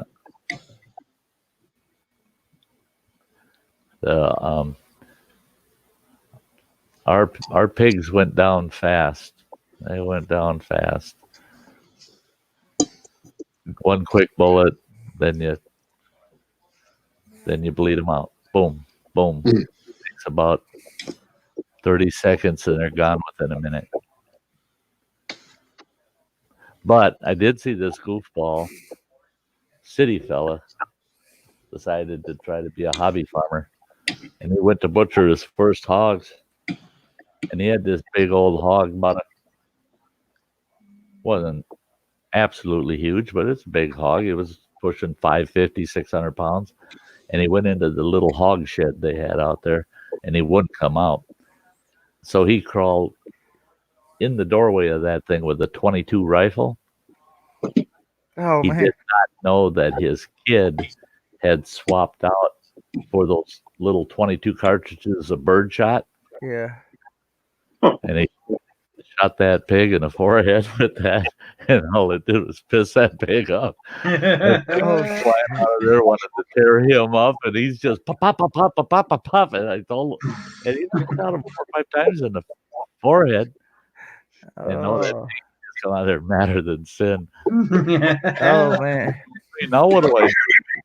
I said I wouldn't get near that pig. I know a little. I go get a big gun and shoot him from your front yard about 100 yards out. You don't want to get close to him. He wants a piece of you. Yeah. There one day I come home from work, and when I pulled in, my neighbor was my wife's brother-in-law, and we called him Spanking. He was only a little, like 5'4", a little short, stocky guy.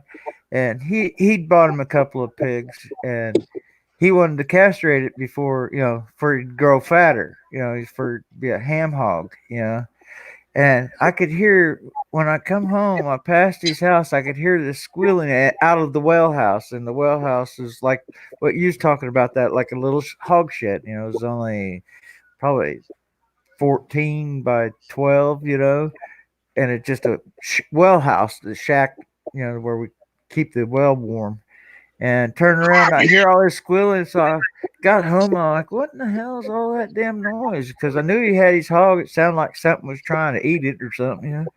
I went up there, and there was 3 guys in that well house with that little pig, and they're trying to flip it over on its side, and he's using a box cutter knife, sitting there trying to cut through the skin, sitting there whacking away, just trying to hack through the skin for he could cut the testicles out of this pig. And it's like, this is how, I already drove past the house and got down to the house and then walked back up there, and he's still working on the same pig. So it would have been easier to do. Would have been easier to do with his pocket knife. That box knife was not the knife to be using. I was gonna say, when I cut my pigs, they're about half grown when we cut them, and all we had was a hay bale, a straw bale, and 4 guys. Yeah. One guy to play cowboy. He's gonna ride on the top of the pig. Yeah. And one guy on each hind leg. And I'd take the old,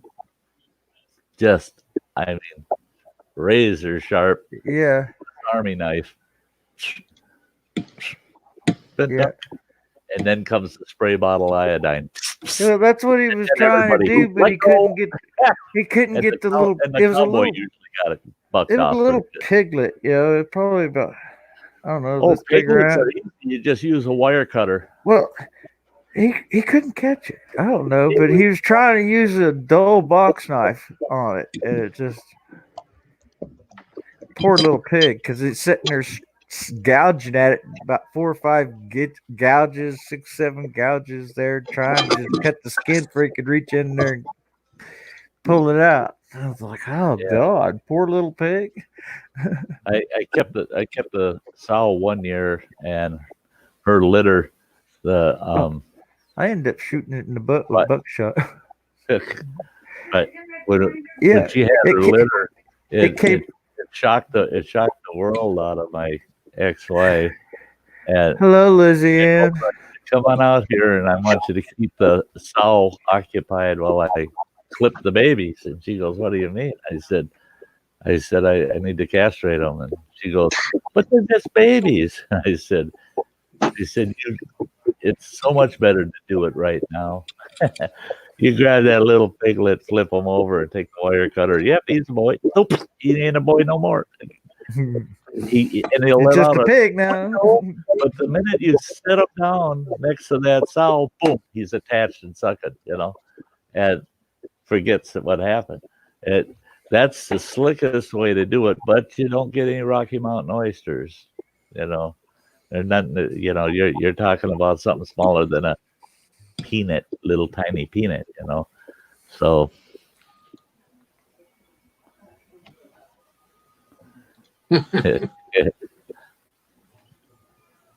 oh, you're so fast, Ann. You're so fast. Sorry. Oh no, don't be sorry. Take pride in being so good. I will let you take the next one.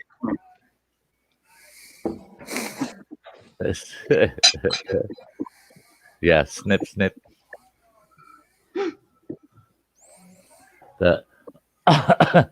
I used to hate banding bull calves.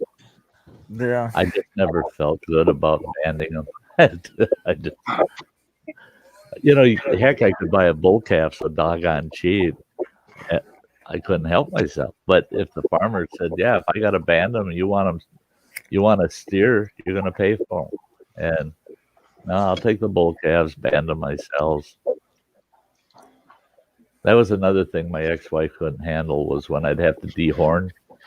She said, "You cruel, you're cruel." Well, that dehorner, I mean,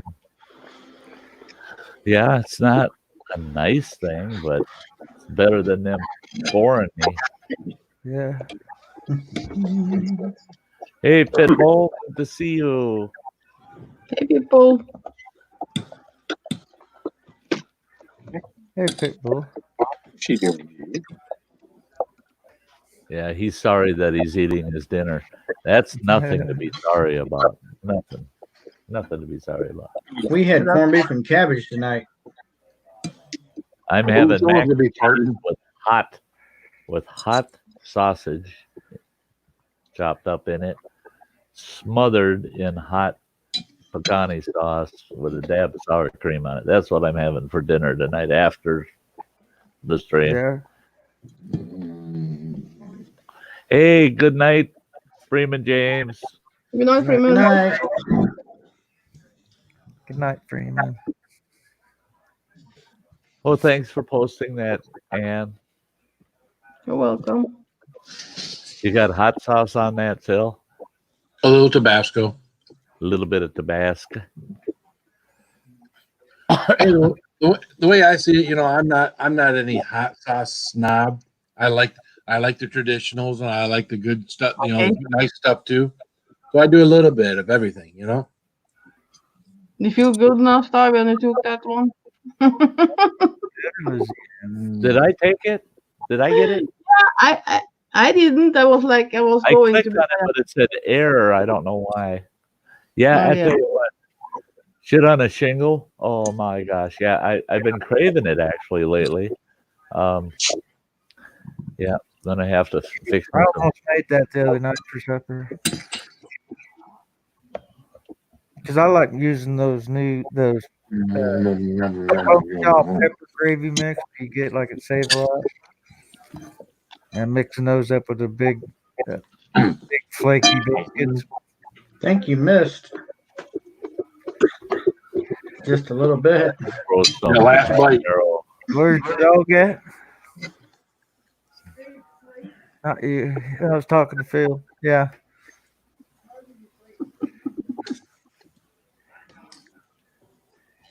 Don't want the sauce to be Chili rancid. Bean, did you put the puppy to sleep there?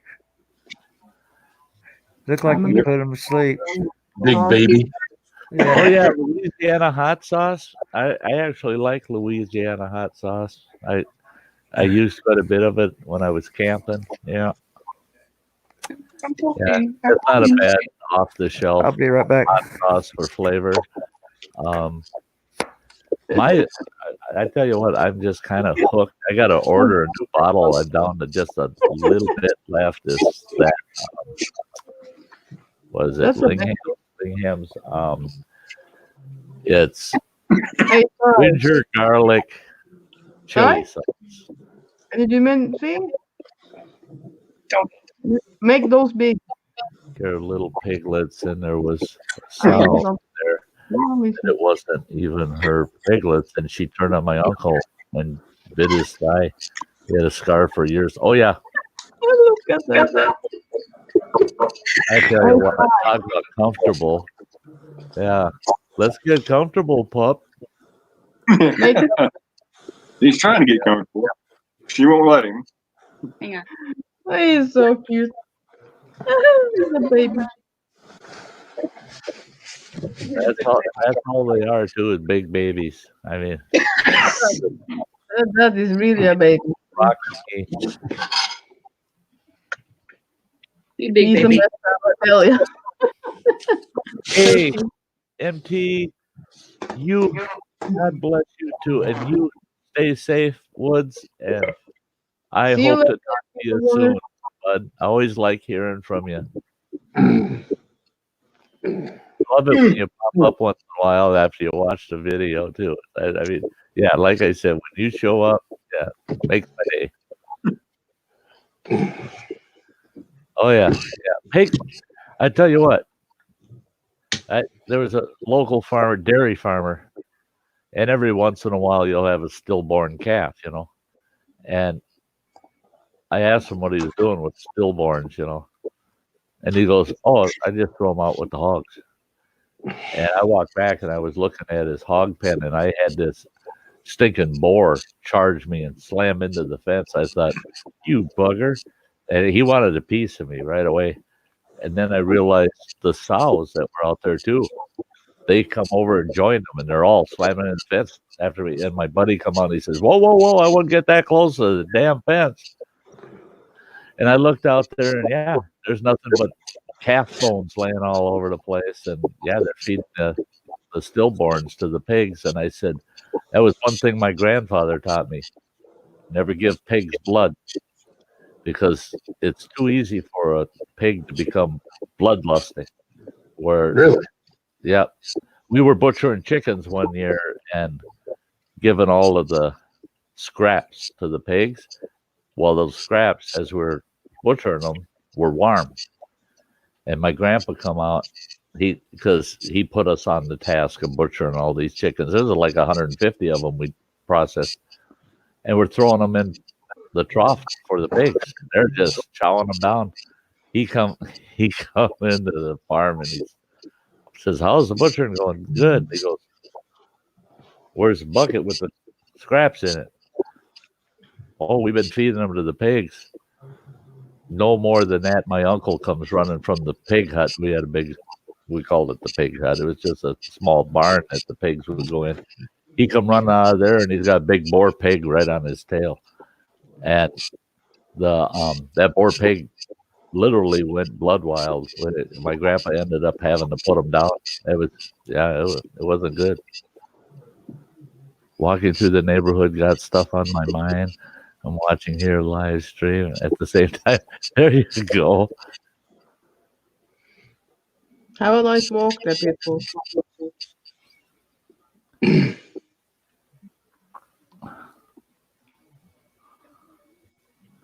See how spoiled that.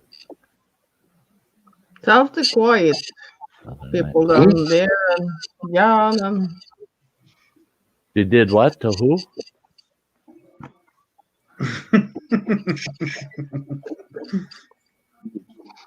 I'm not telling you, but yeah.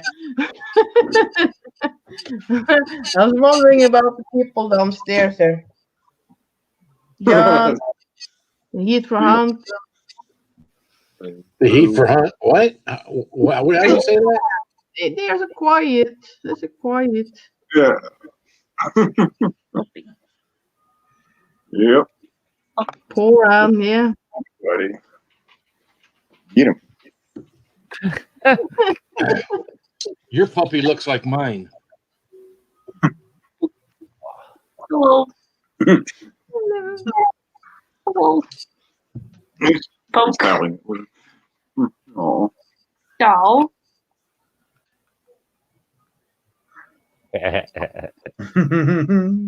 He likes playing rope when I get home. He's so cute.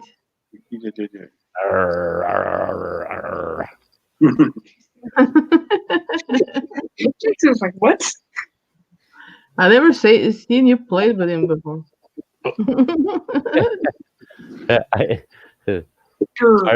Our two little lap dogs. I taught them how to play tug of war with me and my wife's favorite throw that she liked to throw on her lap. And she was play tug of war with the two dogs with that throw. And we'd be watching TV, all of a sudden one of them dogs get a wild hair, wants to play. And both of them would attack her throw while she sat on her lap, and they started. She's going, what's with these dogs? They keep attacking this throw. She says, it's my favorite blanket. I said, I don't know. They just don't like your blanket. So that's a Japanese dog. Yep. Yeah. Japanese. He's yes. Hang on. Did you hear Cindy in the background? Konwawa. Kumbawa.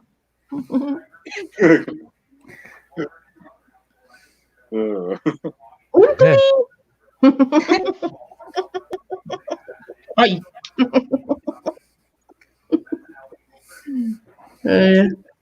Look at the camera. The dog's like, I don't give a crap. Kawaii! He said kawaii! No. There you go. Hey, kawaii! Eyes, bark. Yeah. Buddy. His name's Jackson. Hey, Jackson. Yeah, I got to go Jackson. And then, Jackson. We all start chanting his name. He's like, who oh, knows? that's where you. No. Okay, later. No eating dogs. No. He is mad. What, you eat cat? Why wouldn't you eat a dog? I don't eat the cat. Hell You no. eat Chinese food, you eat cat. Oh no, I'm picky about that because I know where I take cats and all. Yep, that's what That's they tell why. you. That's when I That's eat Chinese. I usually eat shrimp. I got one little place I eat. You know how much work it takes them to shape that cat into shrimp? It's Yeah. Well, I get my money's worth. Oh, Sty is the one that eats bad food at Chinese restaurant. Oh, yeah. A couple nights ago, I went and had dinner at a really nice Chinese place. Been eating there for almost 30 years. I got food poisoning. Oh. Yeah, I was sick for it was about 36 hours of being sick. Well, And my brother used to clean out the hoods underneath, the vents of restaurants in the middle of nights, and he's seen how Chinese restaurants usually put their food up, and it's usually everything you eat is what's been just set in a freezer on a rack, pushed into the refrigerator, and pulled back out and thrown back out on the serving tray the next day. It's really nasty. But I used to not be able to stand the public health inspectors. They come into my pizza joint and just tear the place apart trying to find a violation, because I was picky in my restaurant. Boy, I was picky. And they'd find one tiny little thing. They'd have to find something, But I used to complain, and I couldn't stand them guys for nothing. In this community, they've shut down 4 Chinese restaurants here. Yeah. And I was just like, yes. You saved my ass. I didn't want to go to the Panda Walk, and Panda walked right past that shit. He ain't gonna eat it.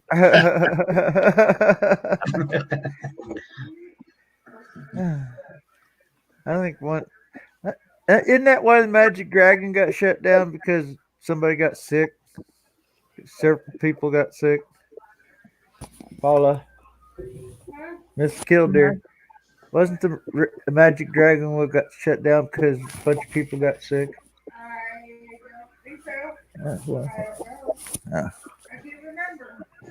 She can't remember. I have brain issues. Yeah, I know you have brain issues. Your brain issues gives me brain issues. We have a brain issue. What are you talking about? Keep talking like you have more than brain issues. No, she has MS. All right, so she's got a medical condition. What's your excuse, Killdeer? Exactly. A wife with medical conditions. We had one Chinese restaurant come into a town just north of me. I know where you sleep too. Everybody was thrilled right because next to me. Brand new place, and they did all this remodeling. Actually, what it was a Dairy Queen that had shut down, and they went in and they remodeled the whole thing, and everybody's thrilled. Brand spanking new restaurant. They were only there 2 weeks, and the health inspectors came in and shut them down. Humane Society showed up, and they got this. Our local animal warden showed up and arrested the owner for cruelty to animals. They found, I couldn't believe that they needed that many, but I guess it was good business. They found 14 live traps out back of their restaurant. Really? And they were throwing food scraps in those live traps to attract cats. And when they went in and made the arrest, there was 7 cats in those live traps. So half their traps were full, you know. And I couldn't believe it. Nobody here could believe it.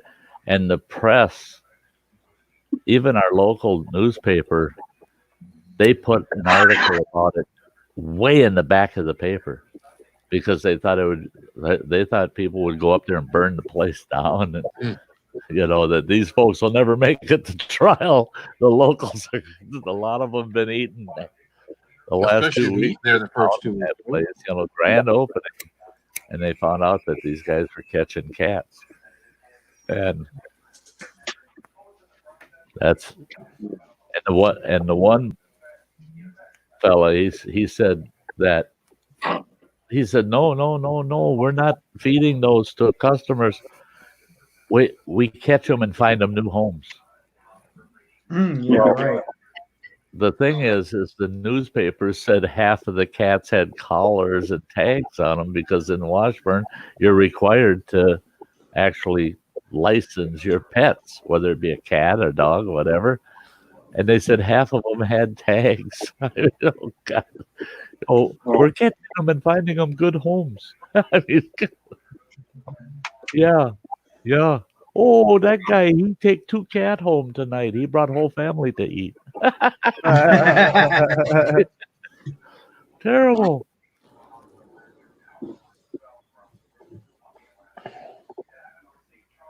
Push me out of here. Sorry, but I can't help you with that. I don't live in Tennessee. Yeah, that's a bummer, Pitbull. Man, oh man, you're in my prayers. You know, you've been mentioning it lately, and that's a bummer. Yep, it sucks. Somebody can help you.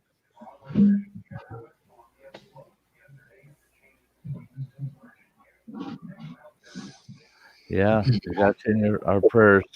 Oh, we'll do, Pitbull. I do know somebody that was kind of in the same situation, and they managed to buy themselves another month by forcing the landlord to issue a notice to vacate, an eviction notice, and then not leave, and then force the landlord to, you know, go into court for a writ of eviction from the court. And they gained the court actually given a 24-hour writ of eviction, but the court, when they told the court their circumstances, the court gave a 30-day writ of eviction. So sometimes it can work to your advantage if you just put them to the point where they have to evict you and then get it into court.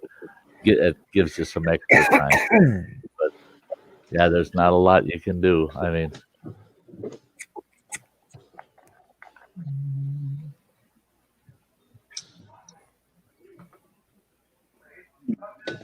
see, now when I was managing properties, Pitbull, if you would have been in one of my properties, and there were times we would sell properties, and the new owners would say, "We don't want tenants," and I'd tell the new owners flat out, "Okay, we're going to write this. We're going to write this right into the contract. I want those tenants to have. Okay, they got 1-year leases with me. I want them to have 90 days, 3 months to find somewhere to go." Okay. Well, no, we want them out when we close. Then I'm not selling to you.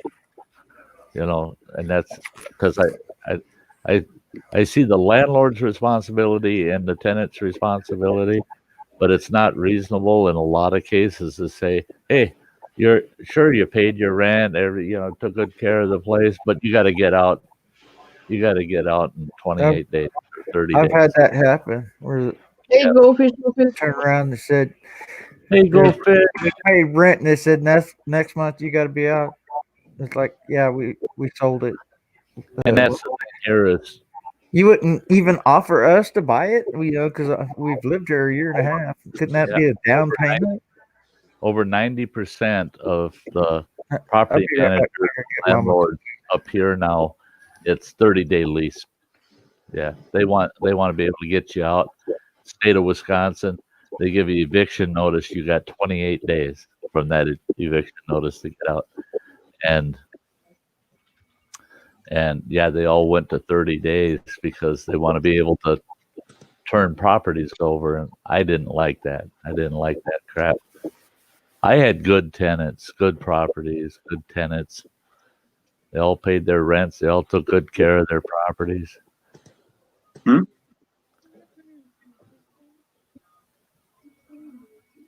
North Carolina, we had 211 that could connect you.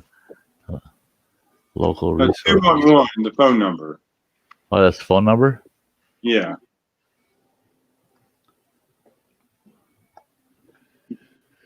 Huh. Interesting. Hey, Sty, I'm gonna head out so I can get a good night's sleep. So I got work tomorrow. So no. No. You know I can't stop you. I can't stop you from wearing that damn mask. I can't stop you from wearing a mankini. There's nothing I can stop you from doing. So if you're going to say good night, I understand. Good night, everybody. Chili Bean, Mike, John, Steve, and Sty, everyone in the chat. You know, guys, have a great night. I love you all. Yep. Keep it spicy, brother. Keep it spicy. Keep it spicy. And nasty. Hey, Kevin. Good to see you, Hey. Casey Camper. Oh, did you see his premiere last night? The new Copia, you bugger. Did you see that? Link. I was watching his premiere last night, and that was so awesome. I love it. And the first thing he said, "You have to behave." First thing he said, "You have to behave." You have to behave.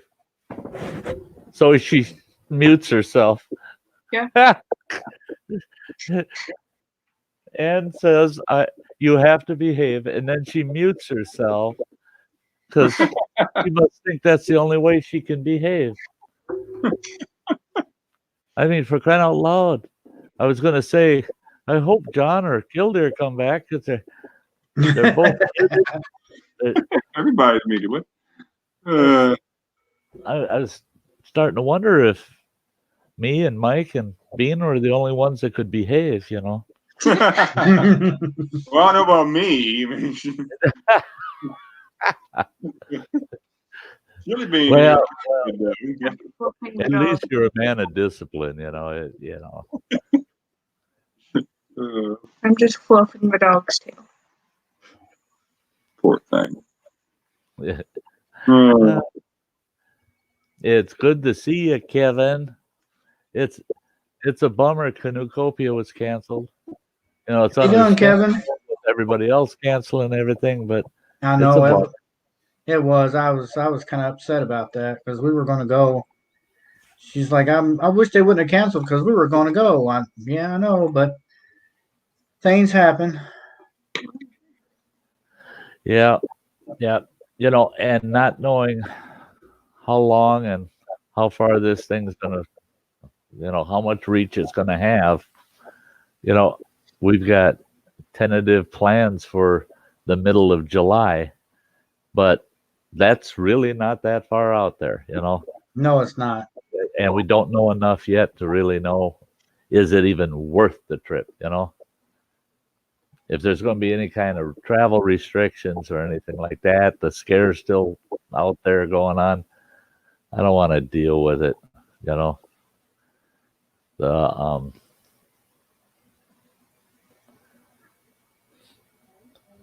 Yeah, Pitbull. Try that. Try calling 211. That's any kind of resources you can find. Everything is being canceled. Pretty much most of my spring speaking tour has been canceled or rescheduled. I thought about that for you, Kevin, because you got a pretty heavy schedule this year. I was wondering if there were other speaking engagements that you were going to really get messed up because of this, and your spring tour, of course. Yeah.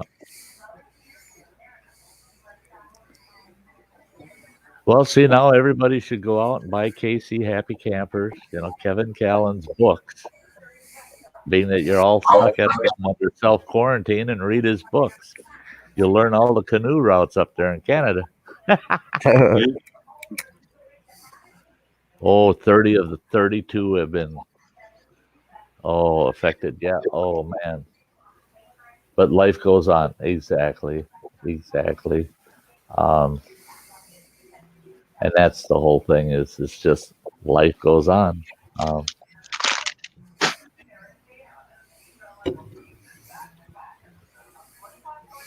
No problem, Pitbull.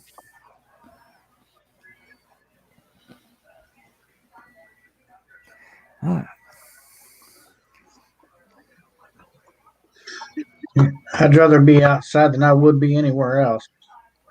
Yeah. That's right. That's right, Kevin. That's what I'm telling everybody. I'm telling them, hey, what have I been preaching on my channel for over a year? Yep. And I start streams, into the outdoors and taking in the outdoors. And this bug comes along, and I'm trying to keep from saying, I told you so. Get outdoors. Yeah. Get away from people. Go for a hike. Go camping for a weekend or a week. Just get outdoors away from everybody. Let this thing blow over. And at the same time, go get a good, healthy bump. Get out there and get that fresh air and some exercise. Relaxation. Yeah. Yeah. No trauma. Is bring your stress levels and your anxiety down. Yep, it does. And the blood pressure. Yeah. That helps with the blood pressure and everything else.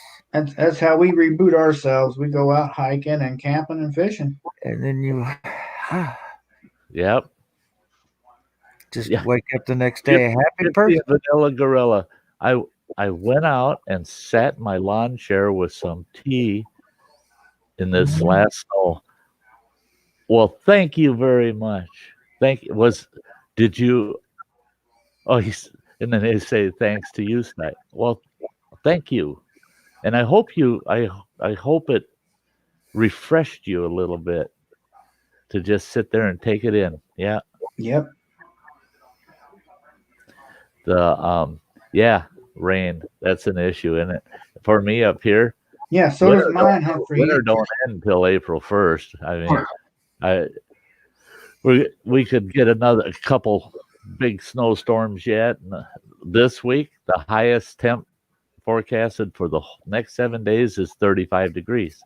So, we're hovering right around freezing, and the possibility of snow throughout the week on and off. And that is a bummer for someone that wants to be outdoors, And now that gas is down there, that's the first thing I get. I get my retirement check on Wednesday. Guess first place I hit? Gas station.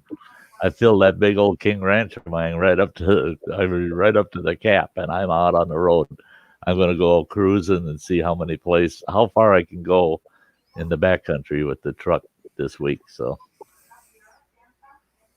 hot pepper what? Oh, flavored with caffeination. It's suet for squirrels. Yep. No, it keeps your squirrels out of your suet. Yeah. The birds will eat it, but the squirrels won't. I'm amazed the birds will eat that. But yet I was too. The birds must not have taste buds. That's what I was thinking. Yeah. The squirrels, lights up. Apparently, they ain't got no feelings in their feet either.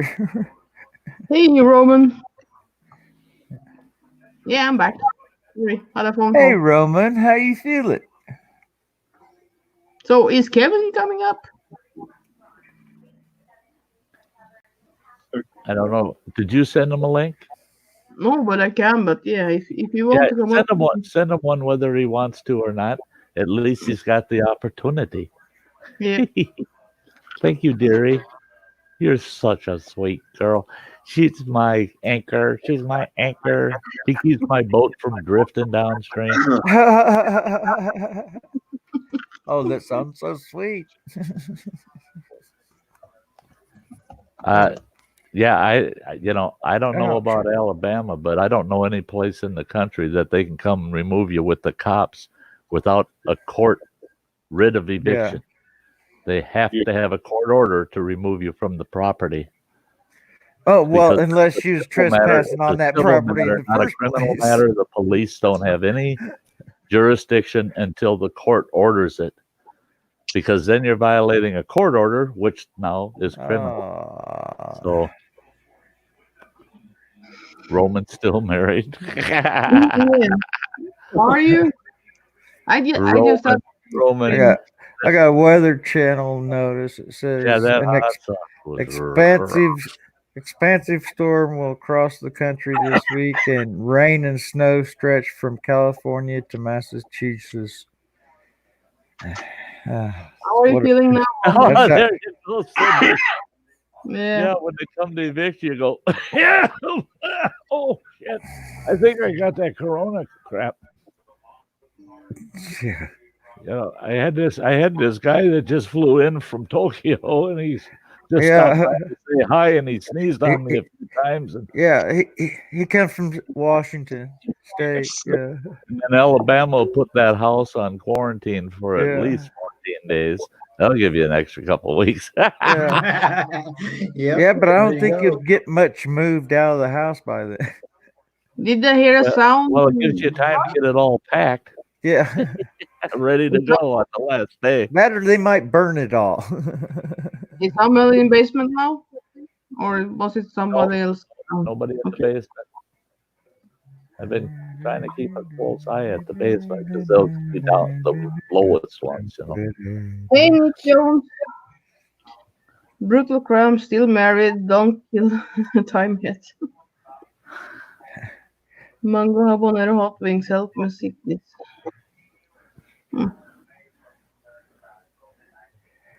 All right, well. Yeah, Roman, that jerky, man. It all looked good. And I took your word for it. It was a 10 while you were eating it. And then when them cramps came on, I'm going, whoa, get your mind off that jerky. Ain't happening. Well, he wasn't prepped. He ain't ate in a day and a half, whatever, too. He ain't ate. Yeah, I still know. Yeah, still. It's still like.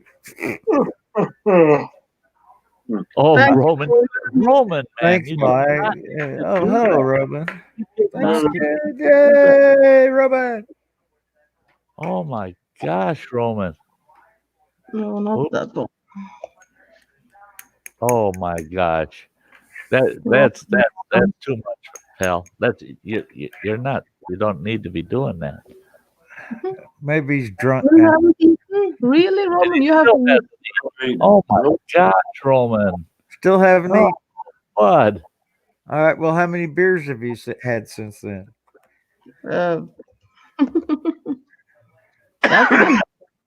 Hey, Sty, I'm gonna get on and off here and get ready to shower and get in bed. Good night, John. Nice having you up here. Oh, it's nice being here. You guys make me feel like family, and I appreciate that. Cool. You bet. Thanks, John. Thanks. It's always great having your company. Thank you. You everybody have a good night. You too. Good night, Jan. Yeah, she's in there in the other room on the phone with her son. Because he's done had 4 open heart surgeries, so she's telling him to be careful. Yeah. I had one. He was 4 days old when he had his first one. My first one when I was 7. Yeah, so she's trying to tell him be careful, don't catch us dang on corona crap. So yeah, I had open heart surgery when I was 7, so that was 40-something years ago. Yep. He's doing good right now. So I had mine 2016. Mine was 1972, I think. 71. I was born in 72. All right, guys. You guys have a great night. Have a good night, John. All right, good night, John. Kevin isn't coming up, so you know. Yeah. Do you have Nick handy? Yeah, Nick is who Nick? Who, Nick? Nick Jones. Jones. Yeah. The other Nick got the link to Nicholas Green. Yeah, he's I will send a link to you. Have a good night there, Roman. Urban I love Heart. you. I love you. A Hang baboon on, heart. I got a baboon heart.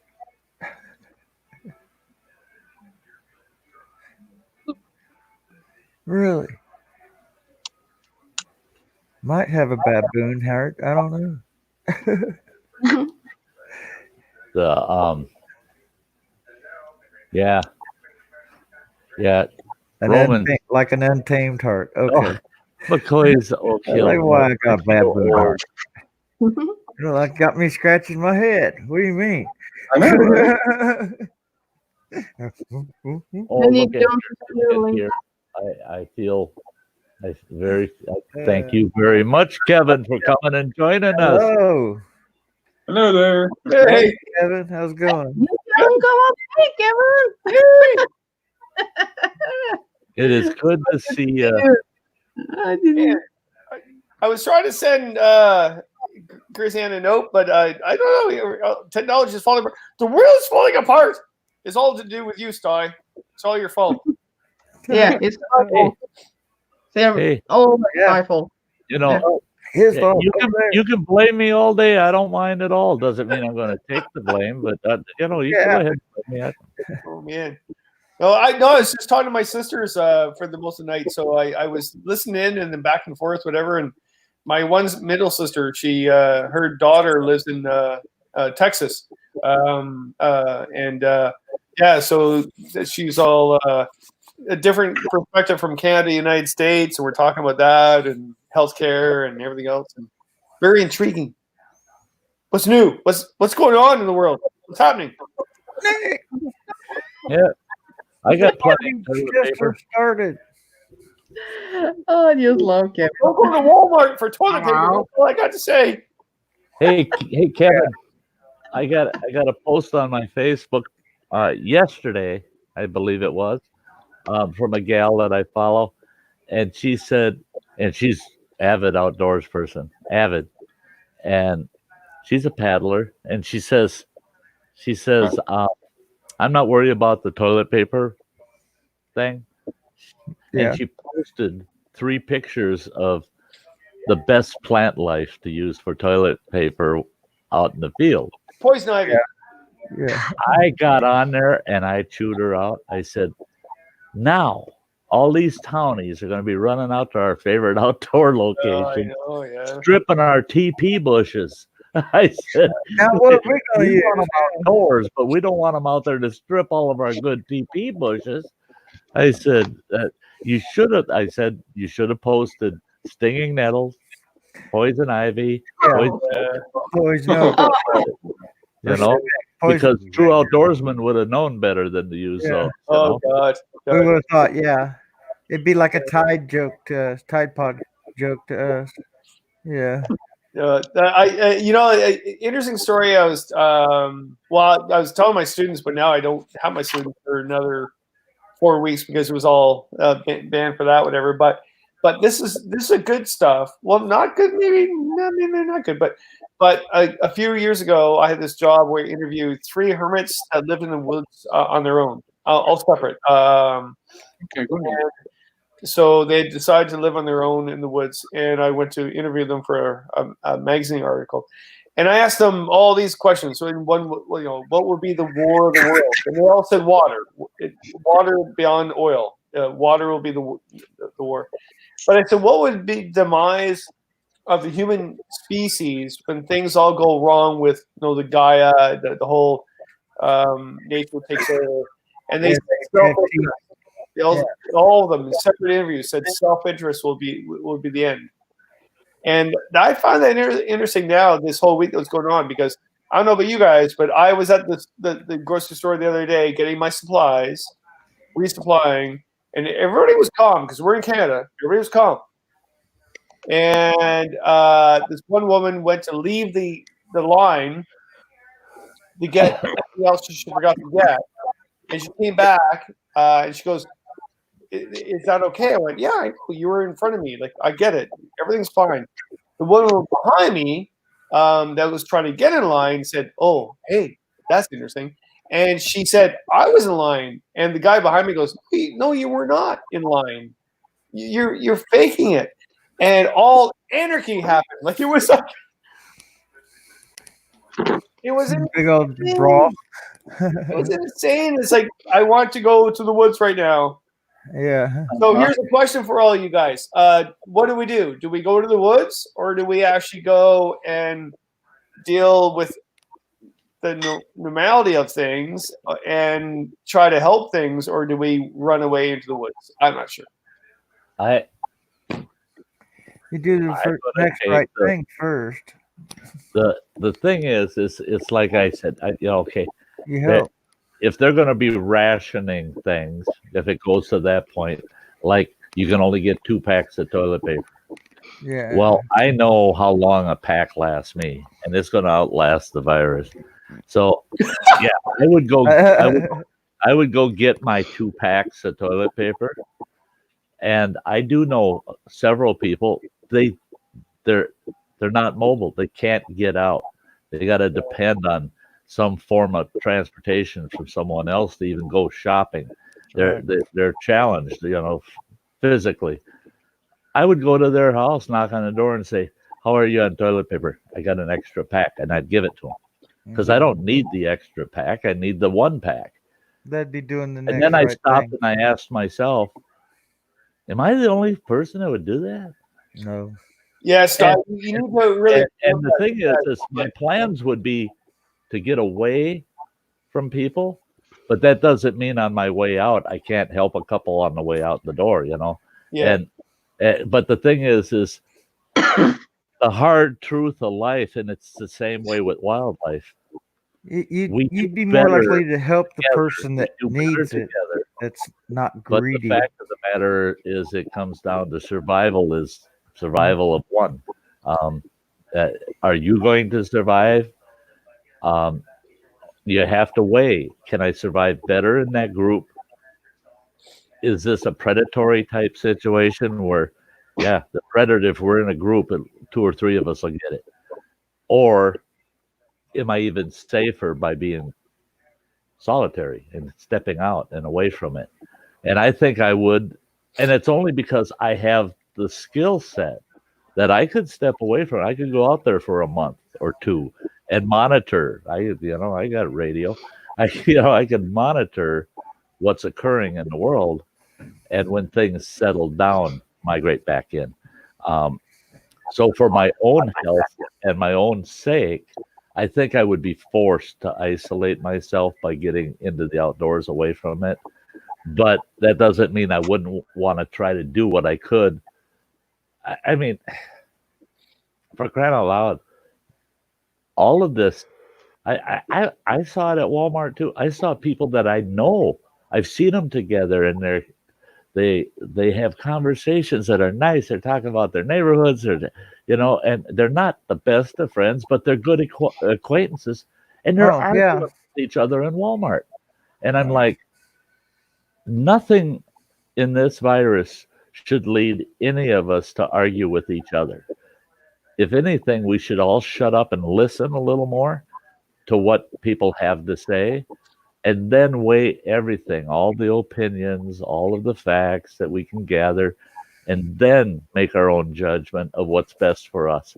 Instead of all of this, no, I get that last pack of I had my hand on that toilet paper first. Well, I'll tell you what, your last, now both of you have touched that roll of toilet paper. Guess what? The guy that touched the toilet paper that you're fighting over, he's got the virus, and now you're getting it because you got it under your arm and you're wiping your nose.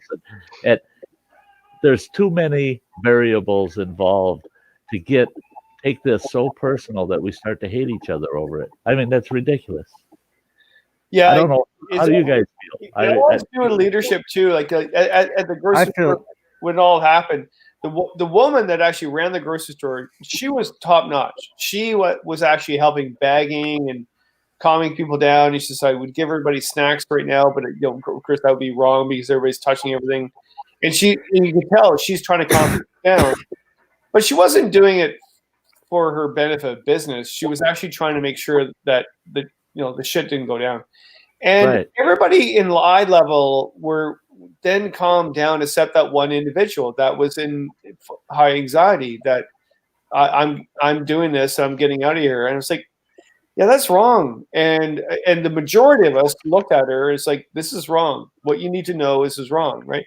And it's the same thing the other day when I didn't got insurance. I paid for insurance to get my flight canceled for Canoeing, and they wouldn't cover it. And I'm talking to the guy on the phone, and I should have went nuts on him.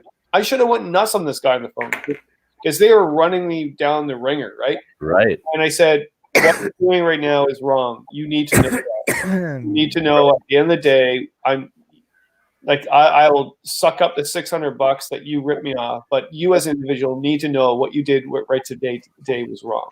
Right. And yeah, so if everything all goes wrong, it's like, yeah, I at least know that we all did good, as opposed to, you imagine going to the bush with that. Like it's like, my God, it's just yeah. Oh, there she is. She disappeared. She kept pushing me to be here, and then look at that. And then boom, left the room. Oh, Kevin, where are you? Where are you? Kevin, you know I love you. You know I love you. I do. I adore you. Yeah, I really do. Your sense of humor. She does. I tell you what. Yeah, I mean, you could be on the road heading to a show, and I'll tell her, he's not even within reach. And she's like, well, where is he? Where is he? I want to know where he is. Should I send him a link? Should I? And I just tell her. And tonight I asked her, did you send him a link? Send him a link. Just don't even ask. And he'll come up if he's available. Don't even ask him. Just send him the link. And, and there we go. And calm down. Just calm down. Well, Andy, you'll love this part, Ann. So Canoeing is like the biggest show ever, and every single week. So what do? So I show up at Christine's place, and she starts giggling. She goes, "Well, Canoeing is the biggest show ever, but thank goodness there's a virus, because at least you're visiting me." The virus brought you here, right? Yeah, I love you, Premier. Even my daughter said that. She goes, "Oh, Dad, I don't know what to do." He's like, "You're around now. Like, what are we gonna?" I go, "Well, tomorrow we're going for a walk in the woods." Really? Oh, yeah. Yeah, I want everybody that's, we got 28 people in the house right now. I want everybody to hear this and take it to heart. There's two things you should do during this whole stay at home or whatever thing, everything's shut down. There's no place you can go or do anything. Well, there is. You can go outdoors. Please do. If you have the ability, take advantage of this and get outdoors. Don't overcrowd our parks and things. Get out there and disperse yourselves in the outdoors. You can go all over in the outdoors. And the second option is get on my channel and watch a lot of videos. I got over 500 videos. If you got 4 weeks, everything's closed down, you can sit at home, watch Sty videos. I got enough videos to keep you busy for a whole month. Yeah. Oh my gosh! So did I just promote myself? Yeah, you did. Oh, sure. I was thinking, yeah, or mine, but there's no self-promoting here. Is it all for one or one for himself? Yeah. Oops, now my side of it just popped out. Yeah, but no, if you're stuck at home and you don't want to go out because of the virus, you're spooked about the virus, this is a good place to go, though. YouTube. Amongst the friends, the people you follow regularly, watch the streams, go to the streams, go to the ones that are low-keyed and not big dramatized shouting matches. I've seen them. People get on a panel like this and they're shouting at each other about the coronavirus and, oh no, I heard this and I heard that. Well, shit. Yeah. I heard a guy fart out in the hallway. That didn't mean that I can't go out in the hallway for the next 14 days. Yeah, was that indecent exposure in public? Yeah, indecent exposure. In public. The thing is, if you're feeling a lot of anxiety or stress due to this outbreak, and you have to stay at home to feel comfortable, make yourself feel a little better by getting on a stream like this. Yeah. Let your feelings those be ones known. that- Let people know that you're suffering anxiety or stress over it, and let them share that with you, and we can share this bird together. And I think that's the whole key. Plus, is there is so many society has lost that ability relaxing to videos share the out there. burden. Panicking over anything never is the answer. Is never the answer to resolving whatever that issue may be. If you're in an airplane and it's going to crash, it doesn't do you any good to panic. It doesn't do you any good to panic. The pilot says, yeah, we're going to hit the ground in about 3 minutes. You're going to spend that last 3 minutes freaking out and telling the guy next to you, that's my bag of peanuts. I don't know. Come on. No. If anything, comfort somebody that can't deal with it so well. And I think that's what we need to look at in this whole situation is if you can offer comfort to somebody else and it doesn't take away from you, do it. Offer them that comfort.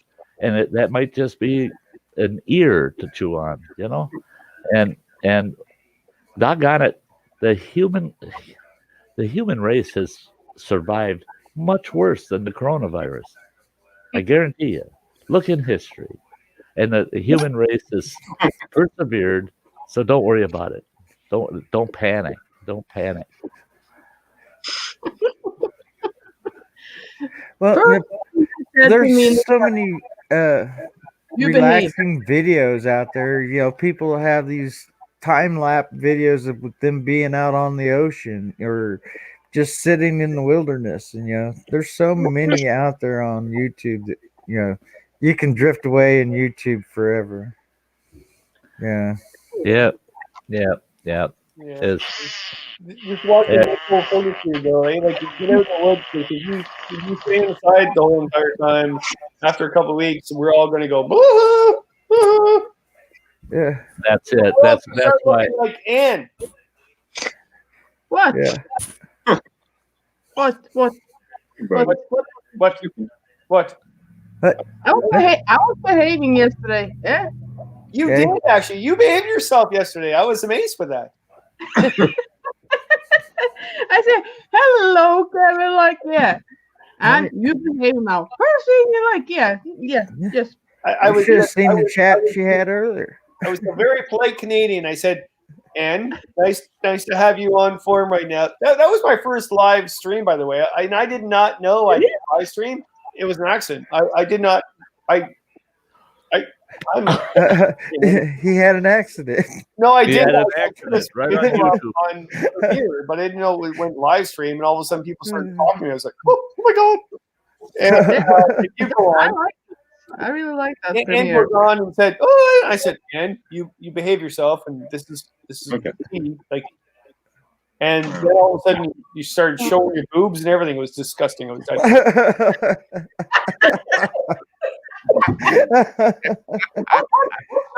you actually, yeah. I'm gonna go to bed. Oh, no, that's right. I showed my boobs. That's right. I forgot.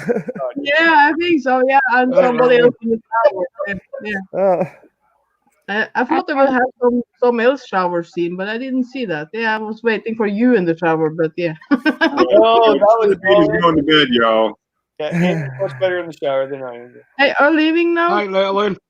Chili Bean's going to bed. Good night, Chili Bean. Chili. I love you, girl. God bless you. Thanks. You're a sweetheart, kiddo. Oh, Lord. She's a mess. Handful, I'm sure. She's a good kid. She seems like a good kid, but I bet she can be frustrating. I mean, with like other kids. With other kids. You have a good night, Go Fish. Thank you for being here. Good night, Go Fish.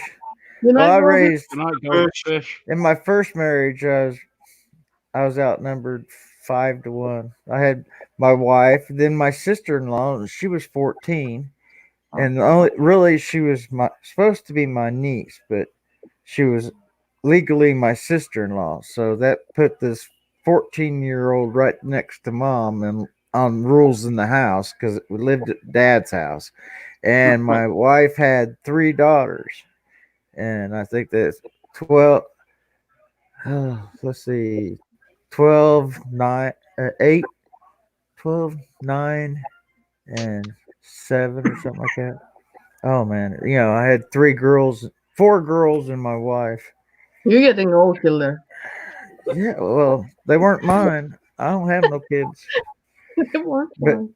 I tell you yeah, what, I hear these guys. They say I was outnumbered. I grew up with 3 sisters, no brothers, and you did it for a long and time. a single mom, and okay, in my 27 years in my what would have to be considered my professional career, I worked for 2 different tribal organizations. I was their chief financial officer at both tribes.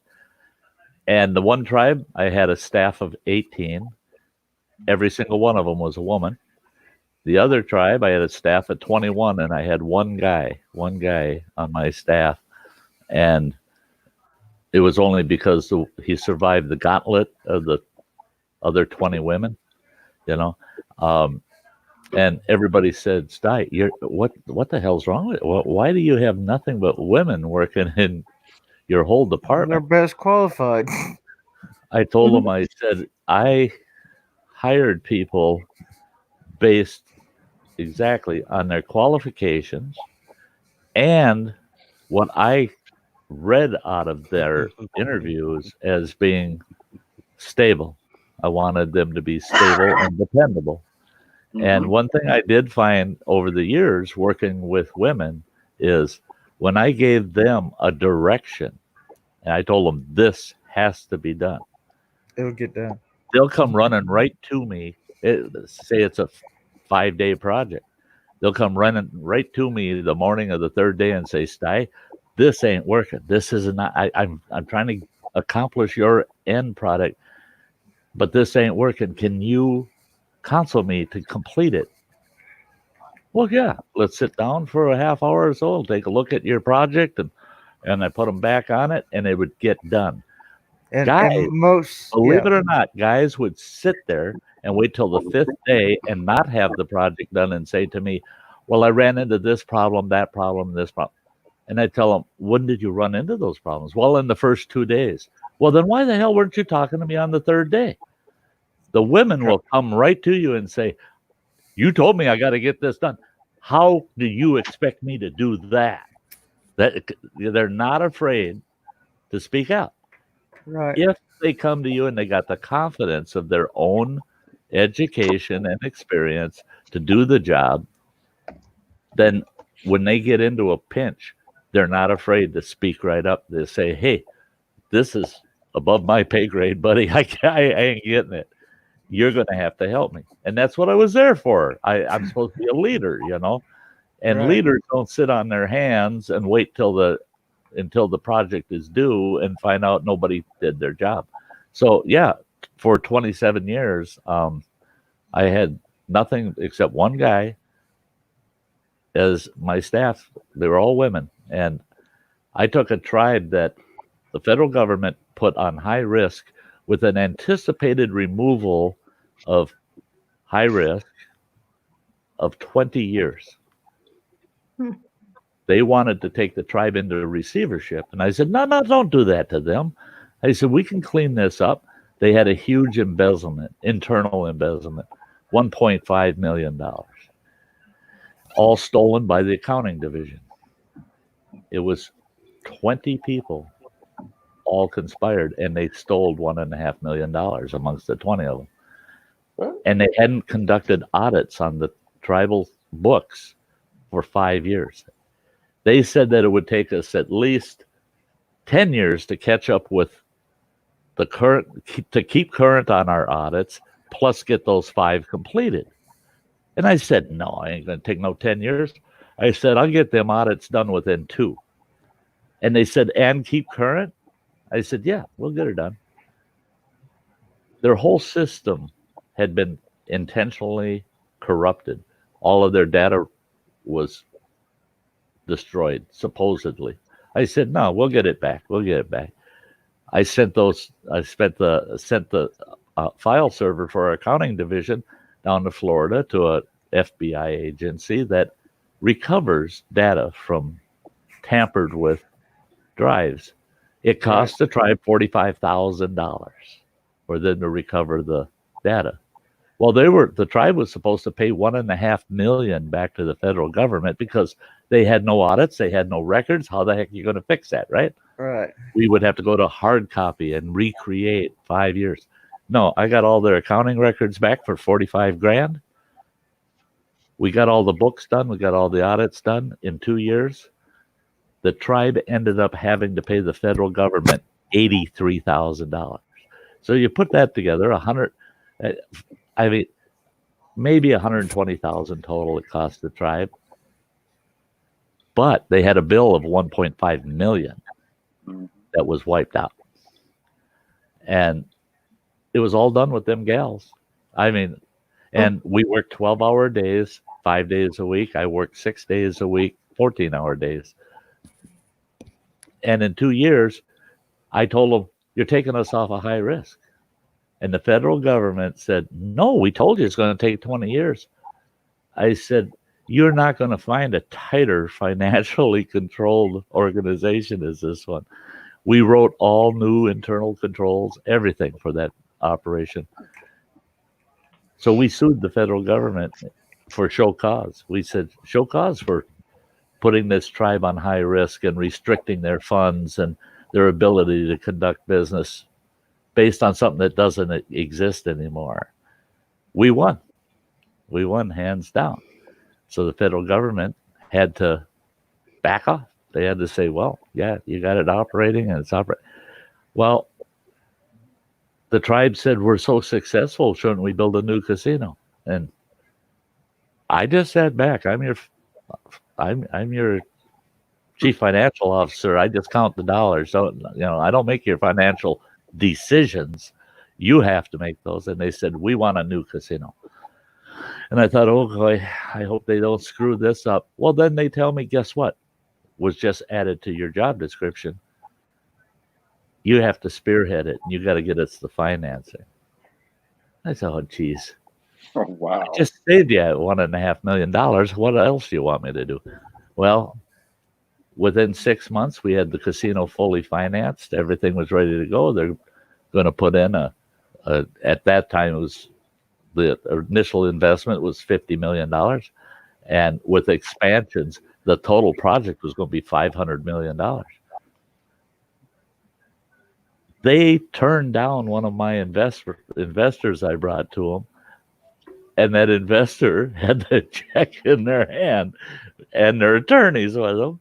We're ready to sign a check, $27 million. They turned them down, and for not a good reason, really not a good reason. It was a very safe transaction. And I called the wrong person on the tribal council a moron. And I asked to be excused from this executive meeting. And they said, yeah, you're excused.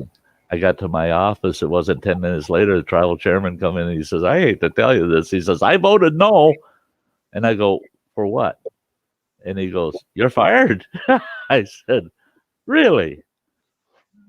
Man, it went like wildfire through the organization. All 20 of those women and that one man working for me, all of a sudden are outside my office. And they're going to start a riot in the place. They said, you're not, if you go, we're going. And what did I tell them? I told them, no, I'm not going anywhere except home. And I'm going to take a sabbatical. I'll probably take a whole year off and just go fishing. I said, but in this organization, I'm not going anywhere because each and every one of you are me. You're a reflection of me. I said, you guys spent 5 years learning how to do this right. You don't need me anymore. That place hasn't failed since. And that was 15 years ago. And because it was so true, they didn't have self-confidence in themselves individually. and they figured they needed a leader. Now, I think there's a leader in every person in the world, at least to be able to lead their own lives, and I know I rattled on. That's a story. There, you got a free Sty story tonight. But I only just wanted to impress on folks that that this somebody needs to make a decision mentality should start with yourself. I need to make a decision, and then hopefully, if a lot of us start making sound decisions, it'll filter up, up the ladder, and we'll get our representatives to make sounder decisions because the populace has got it under control. But when we show the world how stupid we are by running to Walmart and filling 2 pickup trucks and 2 cars, well, they were SUVs, filling them full of toilet paper for one family. It was one family making the purchase for just their family. We show each other how stupid we can be. Tell you what, until we get the stupid out of ourselves, it's going to take that much longer for it to resolve itself. Yeah, if you look at that, I mean, I saw that. I really wanted to go to the woods after I saw that. But then you see all the other companies in my community that are making money delivering goods to people, whether they want to pay or not. But they said, okay, if you can't get supplies because you're elderly or immune systems, we'll do that. They're making more. Well, I don't know if they're making more money, but they're making more consistent money and feeling good about themselves than actually just hoarding it and selling it for lots of money. So, yeah. I don't know, man. I went from a city to a very small community 5 years ago, and the first thing I did the first week, I work in the arts, so I have some really unique friends. Like really, I don't. My daughter would say like you don't have a normal person that hangs around with you. Dad. Well, yeah, I know. I think that's fantastic, right? And she does too. Yeah, but the first person that stayed with me the second week I lived here was a woman that was going across Canada. She was walking across Canada and basically raising awareness for wilderness and also for First Nations people and women being battered and beaten, right? So she stayed here for 3 days. So I put up the First Nations flag and also the which is bisexual. So I put up the rainbow flag, and in my town, I did not know this, but I guess you do not do that. And you found out the hard way. Oh God, people went nuts. And of course, I had nothing to lose, right? And so I went up to the local Tim Hortons because, like, if you live in Northern Town, but if you move to Northern Town, you have to live here for 400 years before you. Right. Yeah, right. I get that, and I really do get that. But so some guy comes up to me and he goes, "Oh, you fag flag boy," and I went, "Whoa!" And I went, "Well, do you find me attractive? Is that why you're talking to me?" Like, and the woman behind the counter started applauding me because they hated this guy that was the bully in town. Like he was a bully in town, and I gotta say. The good thing is I've been here for 5 years and he probably still doesn't like me, whatever, but he says hello to me now. Uh-huh. Hey, how you doing, Kevin? You're the weird writer in town. Yeah, I am the weird writer in town. And that woman, and I'm not saying, I hate saying that woman because that's not true. That person, that individual person that stayed in my house that's going across Canada has done more in her life in probably a week than that guy has done in his life. So I don't have an issue with that guy. It's like whatever. If you want to complain all about me being the weird guy in the neighborhood that puts flags up, and then has First Nations people doing a smudge on my lawn, whatever, because I'm unique. Like, good luck, right? So, and now when it comes down to the whole virus thing, it's like if you're going to help everybody, then we'll all go down with the ship in a good spirit. But if you're going to go and hoard toilet paper, I don't know. I hope St. Pete beats the shit out of you. So yeah, yeah, it gives you a reason to need so much. Yeah, yeah. And it's the theme of my channel. All my regulars that are here all the time, they're here every week.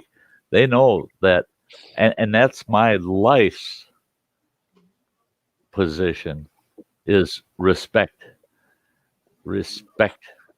I tell you what, if you walk upright and you got human blood flowing in your veins, if you're around me, you need to show respect because I do not tolerate disrespect.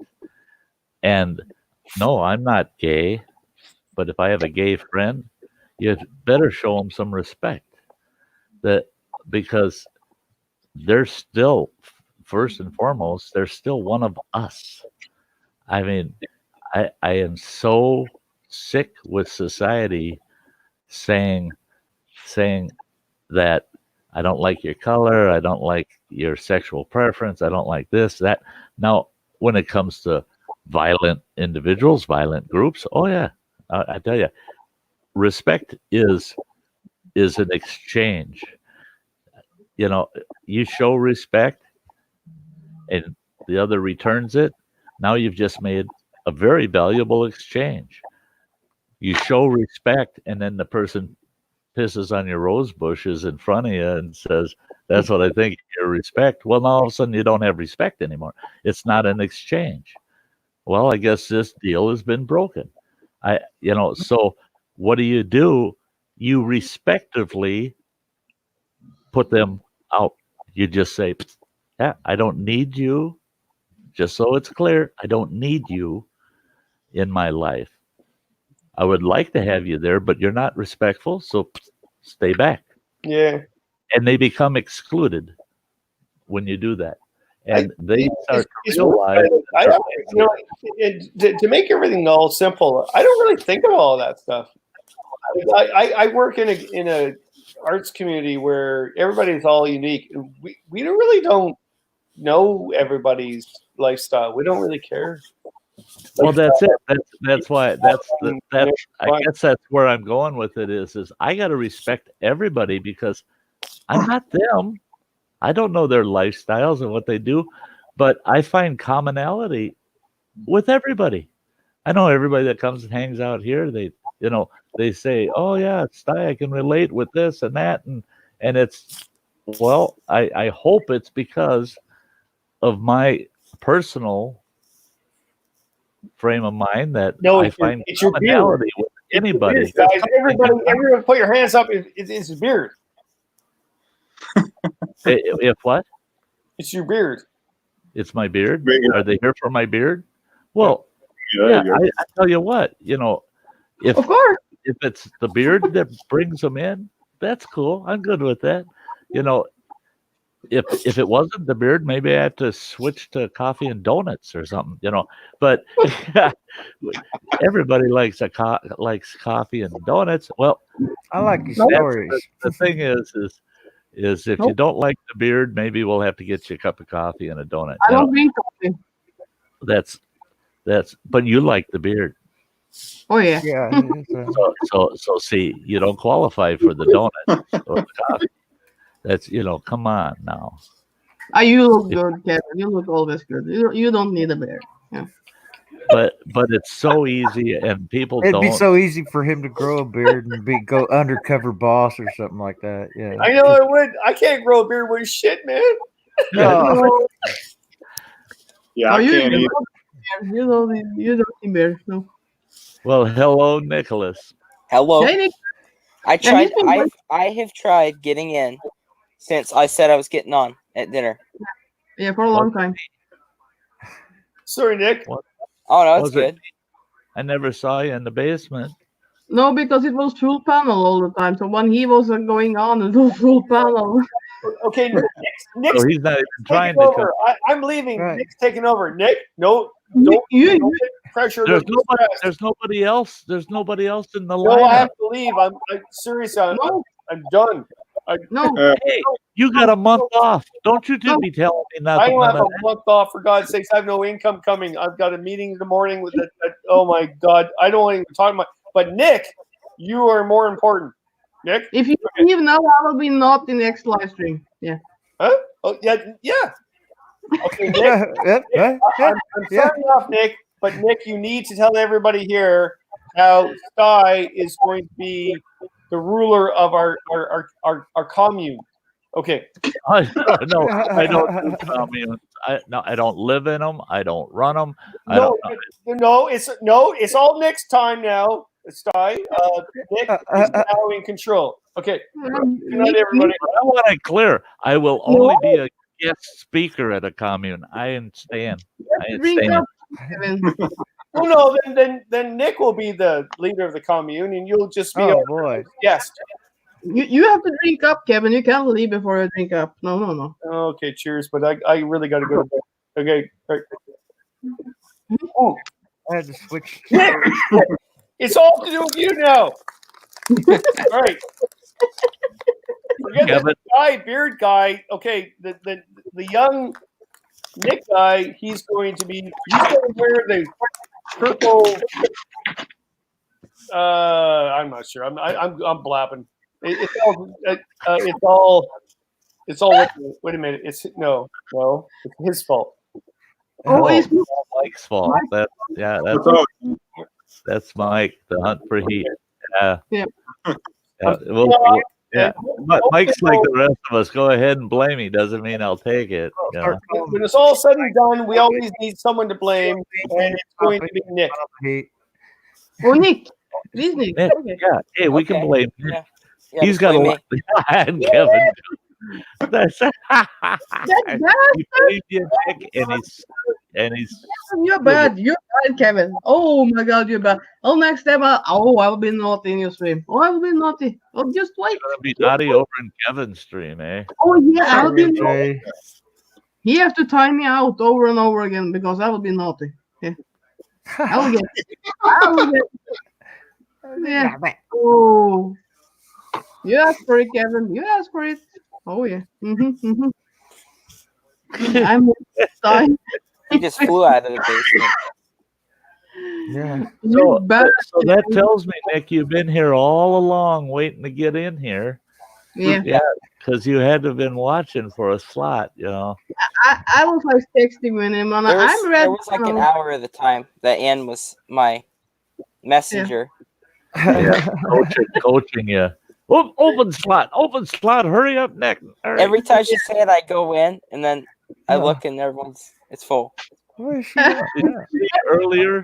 Did you see earlier when I was chatting with MT Woods Runner? Yeah, I saw. He's commenting too. Yeah, he's the fella that I was telling you about. We'd have to visit. Yeah, he took me up like rabbit and stuff. Yep, down in Yellowstone. I saw he was excited for it. He is.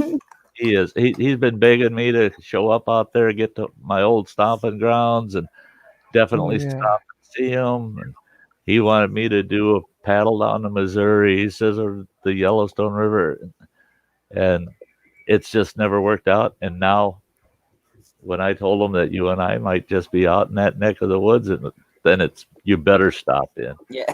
He said you better. It's like all in caps. Everything's all caps. Yeah.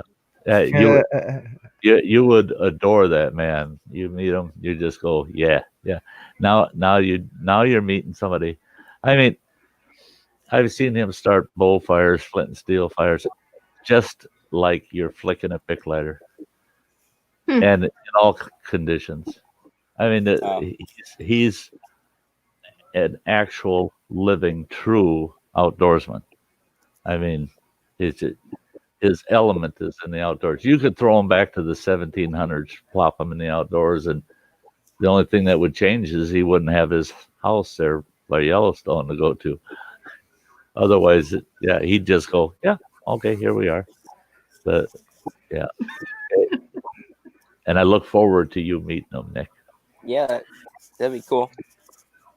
I'm looking forward to West Yellowstone. Yeah. Oh, I tell you what. All that country out there, you're going to just go, what? Really? What? Stop, Sty, stop. I want to pan gold next, Rick. Can we stop at that place, Sty? That can we stop at that shop? Which shop? Can we stop? Can we stop? Come on, Sty. Can Oh, we stop? Sty, can we stop? Yeah. And he's asking me. Do you know of any antique stores that'll have old West stuff in them and stuff? On the way out, I told him, I said, I don't know of specific stores. You see them all over out there. So, yeah. And that's one of the things I keep it in mind. Something tells me it's going to be. Hey, Running Water. There's a shop. Let's go to that one. Hey, Running Water. Good to see you, buddy. Hello, Running Water. Yeah, he was either out at the bar and just got home, or he's been sitting around home playing PlayStation all evening. He's not on the road. He's not on the road. Did Running get sick too, or didn't you eat the same thing? When he was out there eating the China. Oh, no, we ate totally different things. Okay. Yeah, Running Water, I didn't fill you in on. I didn't want you to feel responsible. That's actually, I picked the place for us to eat, but the egg foo young made me sick. Made me terribly sick. Running Water. I had to throw my leftover egg foo young out, and the Adventures in Heartland flushing toilet. He was. Yeah. See, and the reason John's saying that is he's been watching my old Sty stories, and there's one meet running water, and you find out why Running Water got the nickname Running Water. We lived off grid up in the back country, and we had some folks from the state show up that said it wasn't proper of us raising 4 children up in the back country off grid. And they said, you don't even have running water here. I said, yes, we do. And they said, oh, yeah, now you'll have to prove that to us. I said, okay. Hey, Running Water, come over. And my boy come running up. He goes, how many gallons you want, Dad? And I'll be artesian and got water and brought it back in. And then these social workers or whatever you would call them said, yeah, but you don't have any indoor plumbing, which means you don't have a toilet or anything. So how can you flush a toilet? I said, we got a toilet here. I said, behind that screen over there. I said, there's a 5-gallon bucket in there. And they said, but you don't have a flushing toilet. And I go, hey, flushing toilet. He comes running up and goes, I got to empty it now, not at the end of the day. I said, well, I just wanted to let them know that's your other name. So, yeah. Fortunately, Running Water's stuck and not flushing toilet. Yeah. Yeah, I think it's a better one to stick. Yeah. For his sake. Yeah. Trying to figure out how I'll get on the road. States are closing down restaurants and even truck stops in some areas. Yeah, I don't know how the heck your company's going to deal with that stuff, bud? And once the trucks stop moving, the states are going to stop That's moving. when it's going to get bad, folks. You think this is weird? Wait till the trucks stop moving. Those shelves aren't going to get restocked if they mess with the trucking industry. That's because if the trucks ain't moving, we ain't going to get no gas. Nope. Less than 10% of our daily expendables. Is truck drivers. Less than 10% is transported Lord, by protect the truck drivers. Everything else is all by truck. And yeah, they're talking, what if a state closes its borders? Yeah. You get 2 or 3 states in a row closing the borders. All of a sudden, you cut us off east and west or north and south, and no freight's moving because the company's not going to go 1,200 miles out of the way to deliver. They can't. They might have to fly and over. if they decide that they can, well, see, fly it, and then are there going to be restrictions when it gets flown in? Are they going to be able to transport it from the planes to the stores? There's so many variables and possibilities. That That I ain't what hope. I'm supposed to be I on. hope they're There. smart enough to do I don't not think- allow that to happen. I don't Keep think the those states trucks would be rolling. dumb enough to do that. Like shut down Oh, whole you'd be borders. surprised. I heard Michigan. No. Where did I hear earlier? Michigan was no. Pennsylvania. What?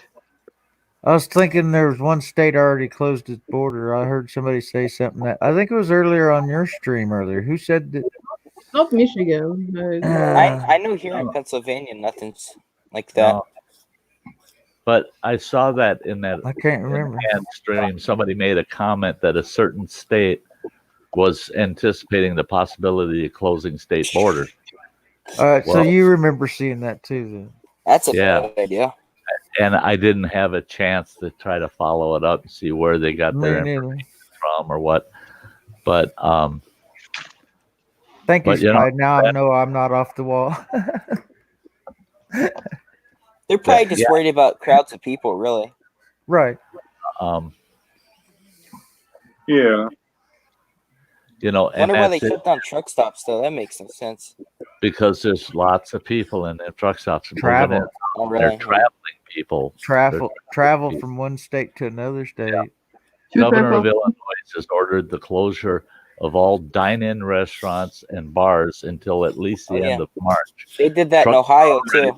Where they My cousin earlier shared that Virginia's Department of Health is banned gatherings of over 100 people or more.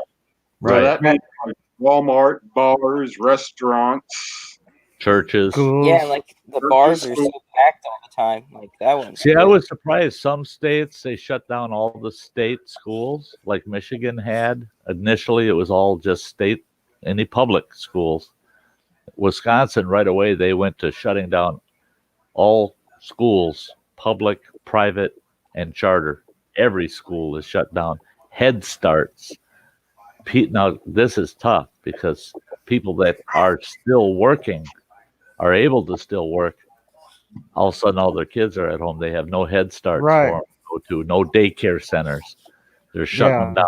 They're shutting them all down. It's just So, crazy. yeah, I don't want people to panic in any sense whatsoever. But I still think this whole virus and the reaction and everything that's going on goes far beyond a virus. Yeah. It really Because- all it is just a powerful flu. That's it. I mean, That's all it is. yeah, it's I work at a hospital, the VA hospital. Oh, good You know, luck. they're asking us, they're screening us for the virus. They ask us 3 questions. Do you have any flu-like symptoms? Have you been in any high-risk areas? And have you come in contact with anyone that's been exposed to the virus? Well, how do I know if I've been come in contact with anybody who's exposed to the virus? I could have had somebody on at the grocery store that was had somebody expose them. So how do I supposed to know that? Yeah. see, and we're going to have a real issue here in the U.S. of A. because they've talked about it.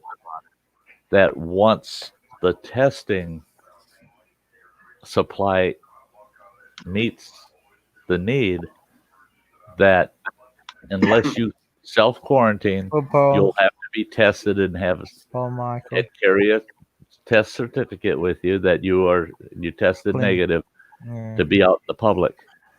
If they go to that route, that ain't flying in the U.S. I mean, for one thing, I don't want them testing me. There ain't nothing wrong with me. And why don't I want them to? Everybody goes, well, that's selfish of you. No. Yeah, then then the they're- government will have everybody's DNA. What? No, that's not what I'm worried about. What I'm worried about is their test. If they mandate they test everybody.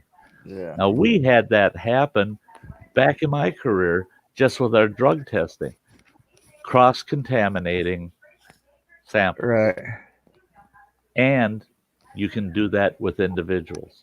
If you've got 150 people a day coming through to get their tests, the handlers, the people that are administering the tests, all it takes is a mistake and you got the bug. They got, because they're testing healthy and unhealthy people in that process, and they're testing them all in the same place. Well, the way they described this virus, they would have to literally wash down the room after each person. So I'm not going to go anywhere where people are congregating and the odds are it's a mix of healthy and unhealthy. I'm not going to put myself in that situation. So if they mandate every citizen's got to be tested, bullshit, ain't happening. Now, yeah, every citizen's got to get their number, got to get tattooed. You're not. That's invasive. Yeah, you're not doing that to me. I'll stay away from everybody. You stay away from me with your damn test unless I say I've got symptoms. Like the testing, I think it's worthless. Other than like for, handlers at a hospital or something, or people getting off a plane. I don't think the testing is really even worth the time. If you have any symptoms like that, you should just stay home. Or if you've been in contact, stay home. But I mean, I've seen videos of people that were in public and they had it, and they never said anything about it. Yeah. And that's the worst part is you can carry and not be showing the symptoms, So yeah, what is it, like a week you can have it? That's and the thing is the best thing to do is just don't come in contact with others, and try not to come in contact with communal things like water fountains and things like that. Doorknobs are a bummer.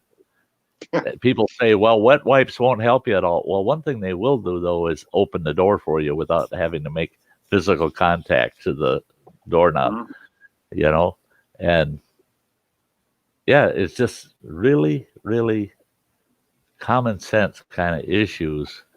And yeah, 2Q, drink more Corona. Build up that immunity, right? I mean, just yesterday, I went to the mall. I went to stores. Today, I went to McDonald's with my friend. Then we went to fishing and a bait store. And I probably used like a whole half bottle of hand sanitizer. And then anywhere I went, I washed my hands like 3 times. Yeah, but that doesn't help either because it's airborne, and they say that I know. that can stay in the air for 3 hours. So how can you protect yourself? It doesn't matter if you stay like 1 meter, 2 meter, 3 meter from the next person because it's airborne and it will be there. It doesn't help.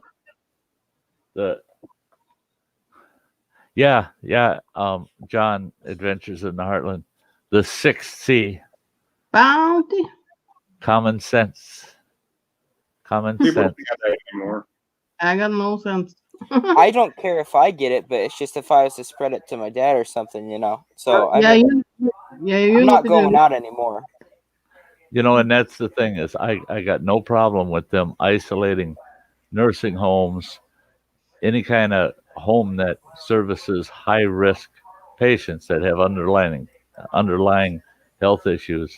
I wish they would have open up places for those people if they're living alone and they've got those kind of issues and they don't have a support system of any kind. Okay, if you're going to quarantine people in any sense, try to create a group atmosphere where people of high risk can go and really put high attention to their health. You got them where they're all high risk. Keep it sanitary and definitely. You ain't getting in there to see them old farts today. Because nobody's going to come in here and kill these folks. To me, that's protecting a specific population. That'd be like if there was a virus that only affects kids from the newborn to 16 years old. I would be all for, okay, now those kids have to be isolated if it's in their home or in centers, whatever a person feels is necessary, because it's only a segment of the population. It's not the whole. They're talking things that's all of us, every one of us. I don't like that. Not one bit when they say, the whole population of a given place is going to be treated like this on a medical thing. In this country, it just ain't gonna fly. It just ain't gonna fly. And I dread the outcome of something like that. Yep. Good night, John. Good night, John. Good night, John. I used to cough to cover up a fart. When Yeah. my wife would cover The up a one thing cough. I'm glad this shown is like the true colors of a lot of people, like the ones fighting over toilet paper. Oh yeah. Like it's like, okay, you don't know anything you're talking about or doing. A voice crack, and they're just there fighting over toilet paper. I don't realize if they realize how dumb they are. And that's it. Is again, it's common sense, for crying out loud. People, come on. You don't need 5-10 years worth of toilet paper for something that doesn't involve your butt. Hey, I'm lucky with that. Anyways, our mean- porta potty, they have probably a whole warehouse full of toilet paper. So whenever they do the porta potty, there we go, 2 fresh rolls. Yep. Now, think of it. All of a sudden, there's a gas crisis. Mm-hmm. What are people going to do? They're going to mass go out and buy all these little cars that get 60 miles a gallon. If the gas prices bottom out, now are a bunch of people going to go out and buy trucks like mine that only get 12 miles a gallon? Why not? Why don't they go wipe out the Chevy and Ford dealerships and get all the biggest trucks that are out there, because the gas is cheap, and we don't think that gas is ever going to come back up. Come on, guys, this virus is going to go away, and the buy more ammo. That's the thing. Okay, people are armed. They get in a remote spot. They're going to be yelling at people, don't get any more than 100 yards from my place. I'll shoot you. You might have the bug. Okay, so what are you going to end up with? Is a bunch of dead buggy people laying around your property? I mean, it'd be cool enough to just say, hey, don't come any closer to the cabin. We don't know. We want no visitors, back off and keep it cool. Keep cool heads. It's crazy, like how crazy people are going over just a virus like this. Mm-hmm. Like everyone's freaking out over it, and they're not, like, a lot of them are even researching. They're just going off what the news says. So get ready for virus, and then everyone freaks out. Like, I mean, if this killed 50 out of 100 people, yeah, okay. But I mean, like, compared to the flu, I think the flu is only 0.1% chance of dying. This is a 3-point chance. But I mean, it's not as crazy as they're saying. Hi, Grace. Yeah. He stood outside her window. They talked via cell phone. Weird. That's kind of like a prison visit. Yeah. Yeah. You could do that Halloween game, The Mummy, with all the toilet paper, and you're safe. Yeah. Just wrapped up like a mummy. If I had a place where I could keep a 250 or a 500 gallon tank, I'd want to get a nice elevated tank and get it topped off with fuel. I would once this fuel goes down, because I'd use that. I'd use that up in a year. I'd use that fuel up in a year. And the thing is, I've known people that have hoarded fuel and prices were getting weird, and they had a lot of fuel, hundreds of gallons go sour on them. Yeah, go bad. Yeah, that's what I was sitting here thinking. It doesn't last forever. Better off making your own moonshine using this fuel. See, that's the thing, Cindy, is I heard that a couple days ago. This guy's got 80 acres, and right smack in his middle of his 80s. He's got a nice little log place, 2-bedroom. Him and his wife live there. He's putting up postings around the property and at the end of his driveway, nice, real obvious postings saying, tested positive for corona. Please don't enter. Yeah. I thought, is that such a dumb idea? Not Yeah, not best really. security system in the system. Right. Yeah, But it could backfire on you if yeah, the locals see you leaving the property. right. Oh no, you're contaminating All outside. of a sudden, they're surrounding your property and saying, "We ain't You- coming in, and you ain't coming out." Right, know? right, Did you right. see people where they were like they'd run into places to rob and they'd act like they had the coronavirus? And there was Yeah, a real one. This guy actually had it. He actually had it and he used it to rob a bank. right. And it wasn't fake news either. I actually looked at it all and I couldn't believe it because I thought it was someone like, acting like they had it, but he actually had it, Well, using it as a weapon. yeah. Well, it could be that too. And plus, it's like, hey, if I'm going down, I might as well go down my way. Yeah. Yeah. I ain't going down Crazy. broke, Yeah, but what you ain't gonna be able to buy nothing because nobody's gonna want to be around you.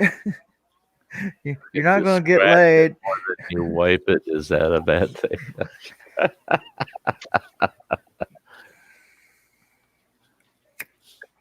It showed someone attached a garden hose to their toilet. See, that's one of the problems here. I had to sort through. I use these. I got one of those wax heaters that you put the scented wax cubes in because I like the certain scents. They're pretty good. But some of them I kind of react to, and I get the runny eyes and the runny nose from it. It's an allergic reaction, and if I take a couple Benadryl, it's gone. But I sorted through them, took all those that affect me, and stashed them because I don't want to walk out of this apartment runny nose and eyes. Hi, everybody.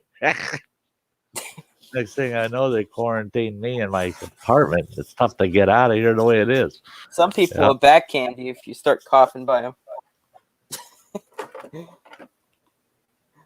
It's nuts.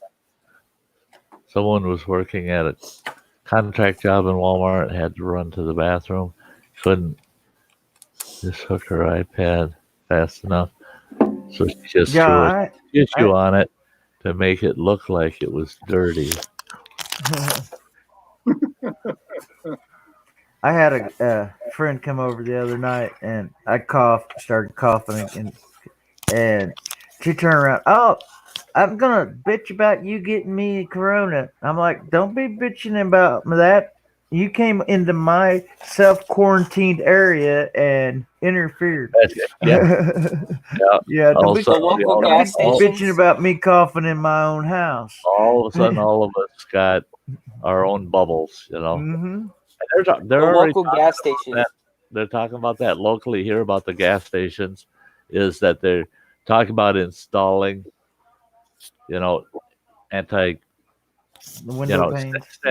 sanitary wipes at the pumps and shutting down their desk service. You can only get gas by credit card or debit card. Man, that wouldn't fly by me. They're always broke.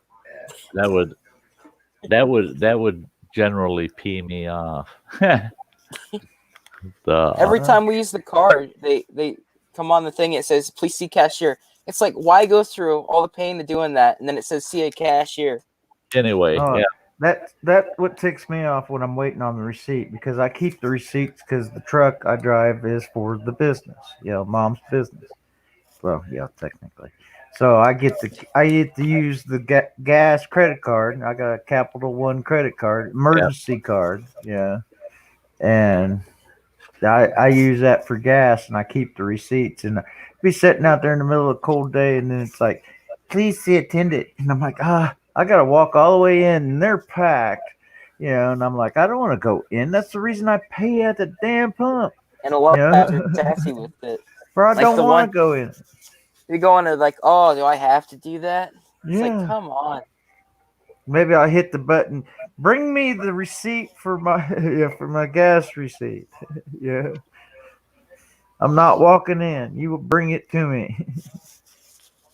Yeah, I really wish that I could see far down the road to see where this is gonna go, because this situation is so fluid right now. You just don't. People are the problem. you just don't know really what's going to happen next, and you know. What's with everyone hopping on cruises and planes now all of a sudden? Because you get 2 extra weeks free. Yeah. Yeah. It's more like 2 months. You're gonna be staying 2 months. You better have a nice budget. Yeah. That's the whole thing about traveling. That's why Yeah. you know, I don't get it. depending on where this thing goes, I'll see in mid-June where things are at. Yeah. And if there's still anything going on out there, I'm not making my East Coast run this year. I'm not going to Chicago. I'm staying put. I'm hanging out in the woods here. I got all kinds of places I can go where there's not going to be lots of people, you know, if anybody at all. I got places I can go where I won't see a soul for a month, you know. And I'll just enjoy the outdoors during the whole thing. And I got 6 acres, but I live on the corner. Yeah. I got TT Highway here and Anchorage Road here. But I got my little 6 acres in a little valley behind the house. that's, yeah, I mean, 6 acres gets you away from folks, you know. Mm-hmm. Oh, Sty, you know what I was just saying about us getting into gold and silver, like stacking? Well, I went to go on the website to get some. And as soon as I went to, like 20 minutes after I went on the website and I was looking through everything, a red thing come up the top. It said, because the gold spot dropped $80 an ounce, silver dropped $2, but still. Right. And it said $300 orders or more. I was like, oh my gosh. Because everyone's freaking out. Minimum orders. Yeah. They ain't price gouging. They're just requiring a certain price to order. But I guess they sold so much on there. I feel like they held some back too as well to keep it going. But they sell at spot price, and it was just going insane for days now. Mm-hmm. See, that's one Mike's World. Yeah, 40 acres, awesome. That's one thing advantage I have. I have one location I can get my adventure trailer in. It's a little tricky, and the old truck will be working hard in 4-wheel to get it in there. But I get back in there, and I've got myself about a 2.5, 3 acre meadow that's just perfect. I park that trailer, and it's timber forest land that's open to public use. It's privately owned, but by the timber company that owns it, they opened it to public use. Nobody goes in there. I've gone camping there for 3 weeks in a row and never saw a person come in there. I go in there every year 3-4 times, and I never see any sign of anybody ever going in there. I can pull in there, set up my adventure trailer, set up my outside screen houses, everything, and make myself right at home. I get to live there for the next 2 years, and nobody's going to come and chase me off the land. And it's surrounded by thousands of acres of federal Forest Service land. It's not parkland. It's just national forest. And so there's no hunting restrictions or anything. And as long as I'm not breaking the law, I get my hunting licenses and fishing licenses in March. Yep, that'll be, it's the 15th. That'll be about the 20th that I'll be having to renew all of them. And I'm good. And that's the thing is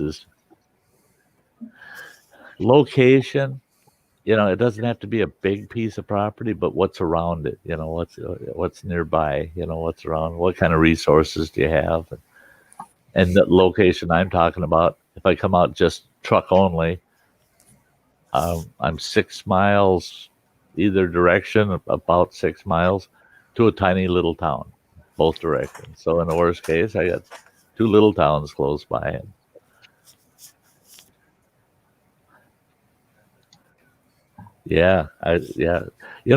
All the things that could possibly affect are really, really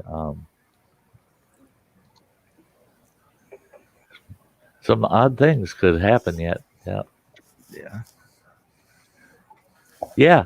Metal music Ann showed me a picture, sent a picture of this clown over there in her neck of the woods in the grocery store with a full hazmat suit, the gas mask, and he's in there getting it. He's got a cart full of groceries.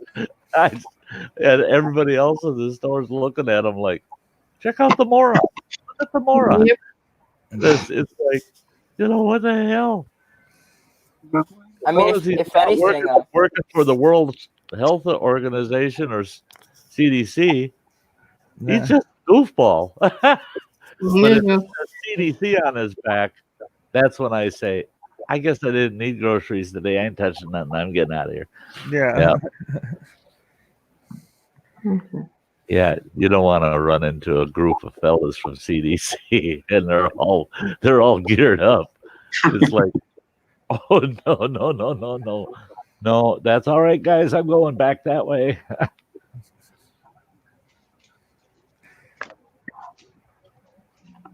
I can't see it so good. Why is green? Green is green. Hang on. I have to take my screen.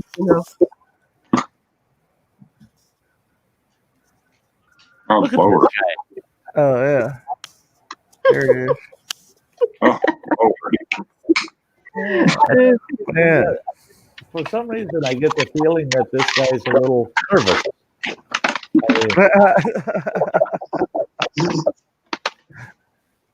Yep. Okay. Too cute. Yeah. Asking, ever butchered a cow? I've butchered several. Why you ask that? Not a cow. Several deer. I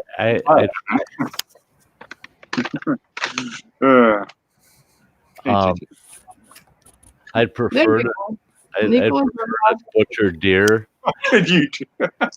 just because they're more manageable. Everything on YouTube, that's for true. There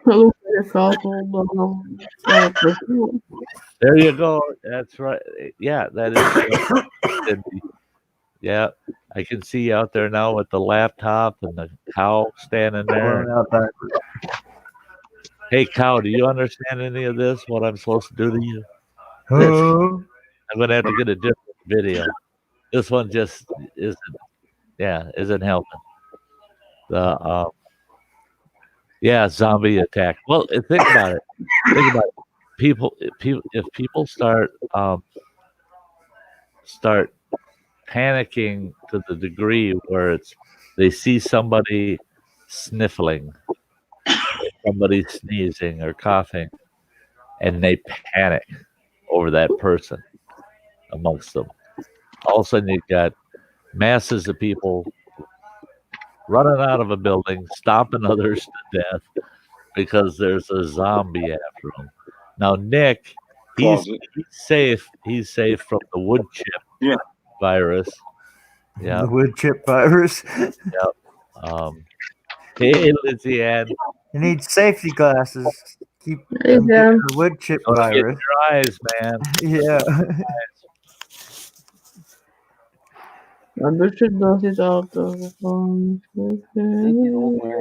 That's what I started doing Hello, too. Leanna, my local butcher, I had him smoke all my hams and bacon for me, and he would process most of my beef. I take it to him, and then when I found out what it cost for him to do on-site butchering, was it cheaper or higher? Oh, it was so gotta be higher. And all the work you avoided. Yeah, he come out with that big old truck, pull it in the yard, and he back it up right by the barn, and we'd lead the cow over to the steer over to him, and he'd say, "Yeah, check back with me in a little bit, and we'll be ready for the next one." And yeah, it was awesome. I didn't have to do nothing. I liked that process.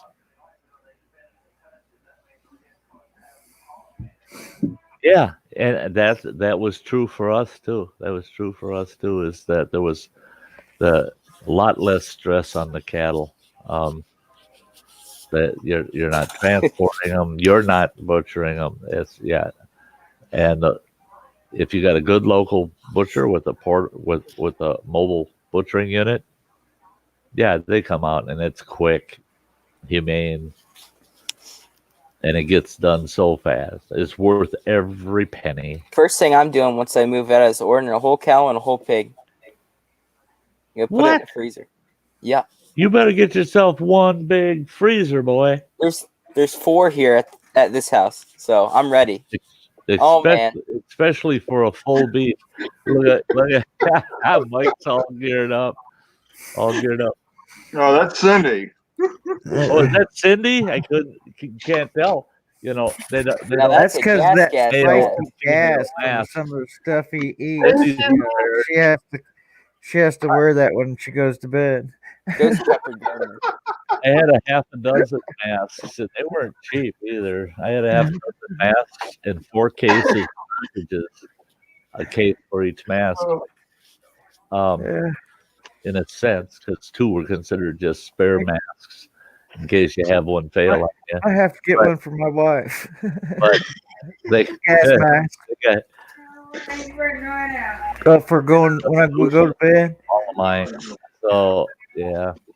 Okay, buddy. He must have chugged some Cindy's again. I said, "Hi, Mama Heat." I don't know where he got them, but this buddy of mine, oh yeah, he's a true prepper. He's got masks for his whole family, and he's got 2 for himself. And boy, did those cost him an arm and a leg. They're prescription. Because I saw you took your glasses off, and because they do fit a lot better without glasses. And here's their prescription lenses. On his gas mask? Holy crap. Yeah. Yeah, I saw Nicholas Green wearing his. I was like, "Hey, go get your gas." Grab mine. He had to outdo you there, Nick. Oh yeah, because that's a fancy one. Yeah. See, the prescription ones that are out there, it didn't surprise me because back in my scuba diving days, I had 3 masks that were prescription masks for scuba diving because I can't see past my nose without my glasses. That's why I've got 3 pairs of them. Just in case. I got a pair knocked off my face out at camp one time when I was doing a video, and I can't find that video because the camera kept running because I couldn't find the camera either. I'm crawling around in the bushes feeling around for my glasses because they got smacked off my face. So I learned in a hurry, I don't go in the woods without a spare pair of glasses in a secure pocket. I get them knocked off my face. Just go to that pocket. There's another pair. Then you can find the pair that got knocked off.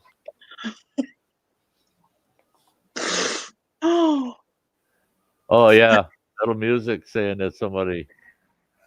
Yeah, man, silent but deadly, and these guys are putting their gas masks on, and Killdeer and me and Ann are up here going to suffer. The amount of moisture that this thing got when I was breathing in it. God's will be done. There ain't nothing I can do about it. I wonder what they would say if I went to Walmart wearing this. Probably nothing. You probably had a huge is, where'd you get that? We're going to buy them all. I want one. Which aisle? Yeah, which aisle are those in? Is it next to the toilet paper? Yep, they're sold out. They're sold out. They were right there same between shelf. the paper and the paper towels. Better yet, go to Sam's Club tomorrow. Say, excuse me, where's the toilet paper? Yeah. Yep. I went into Walmart and I stood in the aisle and I yelled, "Where's the toilet paper?" Because there was one pack and it was like there's like finger holes in it where someone was like ripping it open or something. I don't know what they were doing, but there was one left. It's nuts. Hey, Lizzie Ann, we're just talking. You walked into us just talking about Lizzie Ann's stressing out. the craziness in the world. She's stressing out because we all have gas masks on. Oh, Yeah, Have that's coronavirus. because Nicholas gas farted. mask. What's going on? Oh, didn't you hear? No. Yeah, Nicholas farted. Yeah. Don't worry. It's just Nick farting. No, it's just me. Yeah, Up here in Wisconsin and over in Norway, it's getting really rough. Yeah. I'll cough through the microphone. That's. I know this is off topic, but I got a new hobby, Sty.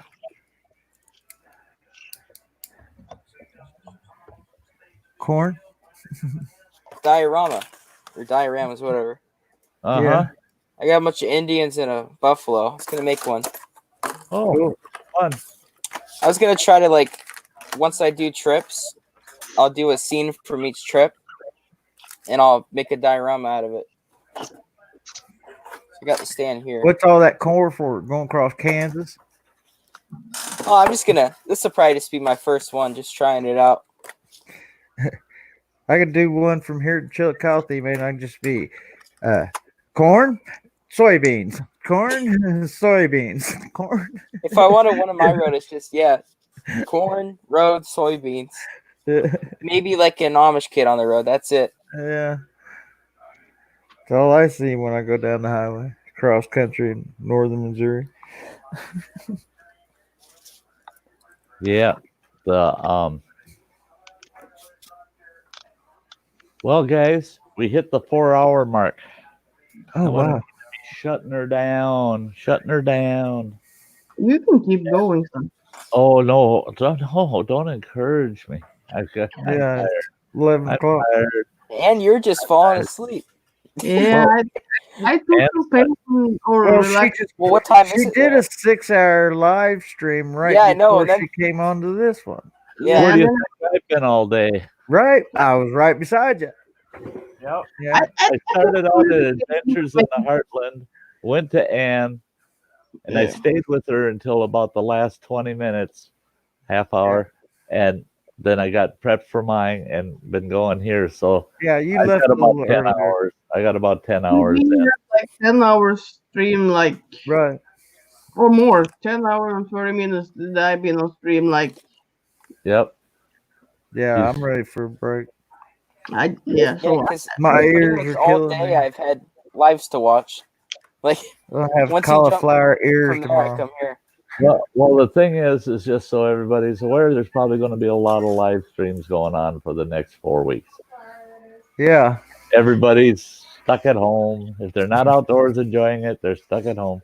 And Right. They're going to want to chat, guys. Right. Yeah. This is real life. Hey, real life. It's awesome that you're here. It's awesome that Yeah. you're here. Roman was really ticking her off And forever. Lizzie Ann. Oh, wow, Lizzie Ann, that's a bummer. Got to stay up till 3 a.m. to Oh, man. pick up your daughter from work. Oh. Your oldest? Drive careful out there, girl. Mm-hmm. Well, it's 5 o'clock here now. So. Yeah, 5 a.m. there with And I didn't get so much sleep today, so. Yeah. So, anyhow, I'm out of here, Sty. Thank you for letting me in. You betcha. Yeah. You betcha. Thank you for being here. Thank you, everybody, for being here. I'm out of here. Good night. Everybody. God bless. Everybody. Yep. We'll see ya. Everybody from Hunt for Heat. The whole family. Thank you, Cindy, Mike, and Bean, for being here. It's awesome. I am so happy that you've become part of my channel's family. Good night. Yeah. And Nicholas. I got on for half an hour, so I'll catch you sometime within the next 3 days. I think I got to be at Canoe Hound Adventures Tuesday night at 6 p.m. Eastern. Can you fax me some of that 6 p.m. salad? Central, 7 p.m. Eastern. Other than that, I have no. Tomorrow I'm cleaning house and making my ranch salad. Yeah, I bet it will maybe be like stream with Phil, Tomorrow night. Oh yeah, always. If Yeah. you're not going on, he's going on. So that's Right. yeah. If normal. all's going well for me, I'll jump in there. You know I will. Of You know. course. Yeah, of course. What else is Sty to do? I mean, but hey, everybody out there in the chat, panelists, awesome. You're You can find GS better on. You find Sty Shack on Facebook, and you find Crazy Ann on Facebook. yeah. Sty Shack on Facebook and Crazy Ann on Facebook. That's that. Yeah. Please come on over and join us. It's awesome. Hey, until the next time, folks, you all take care. Stay safe. I'll see you no longer. It won't be any longer than 3 days.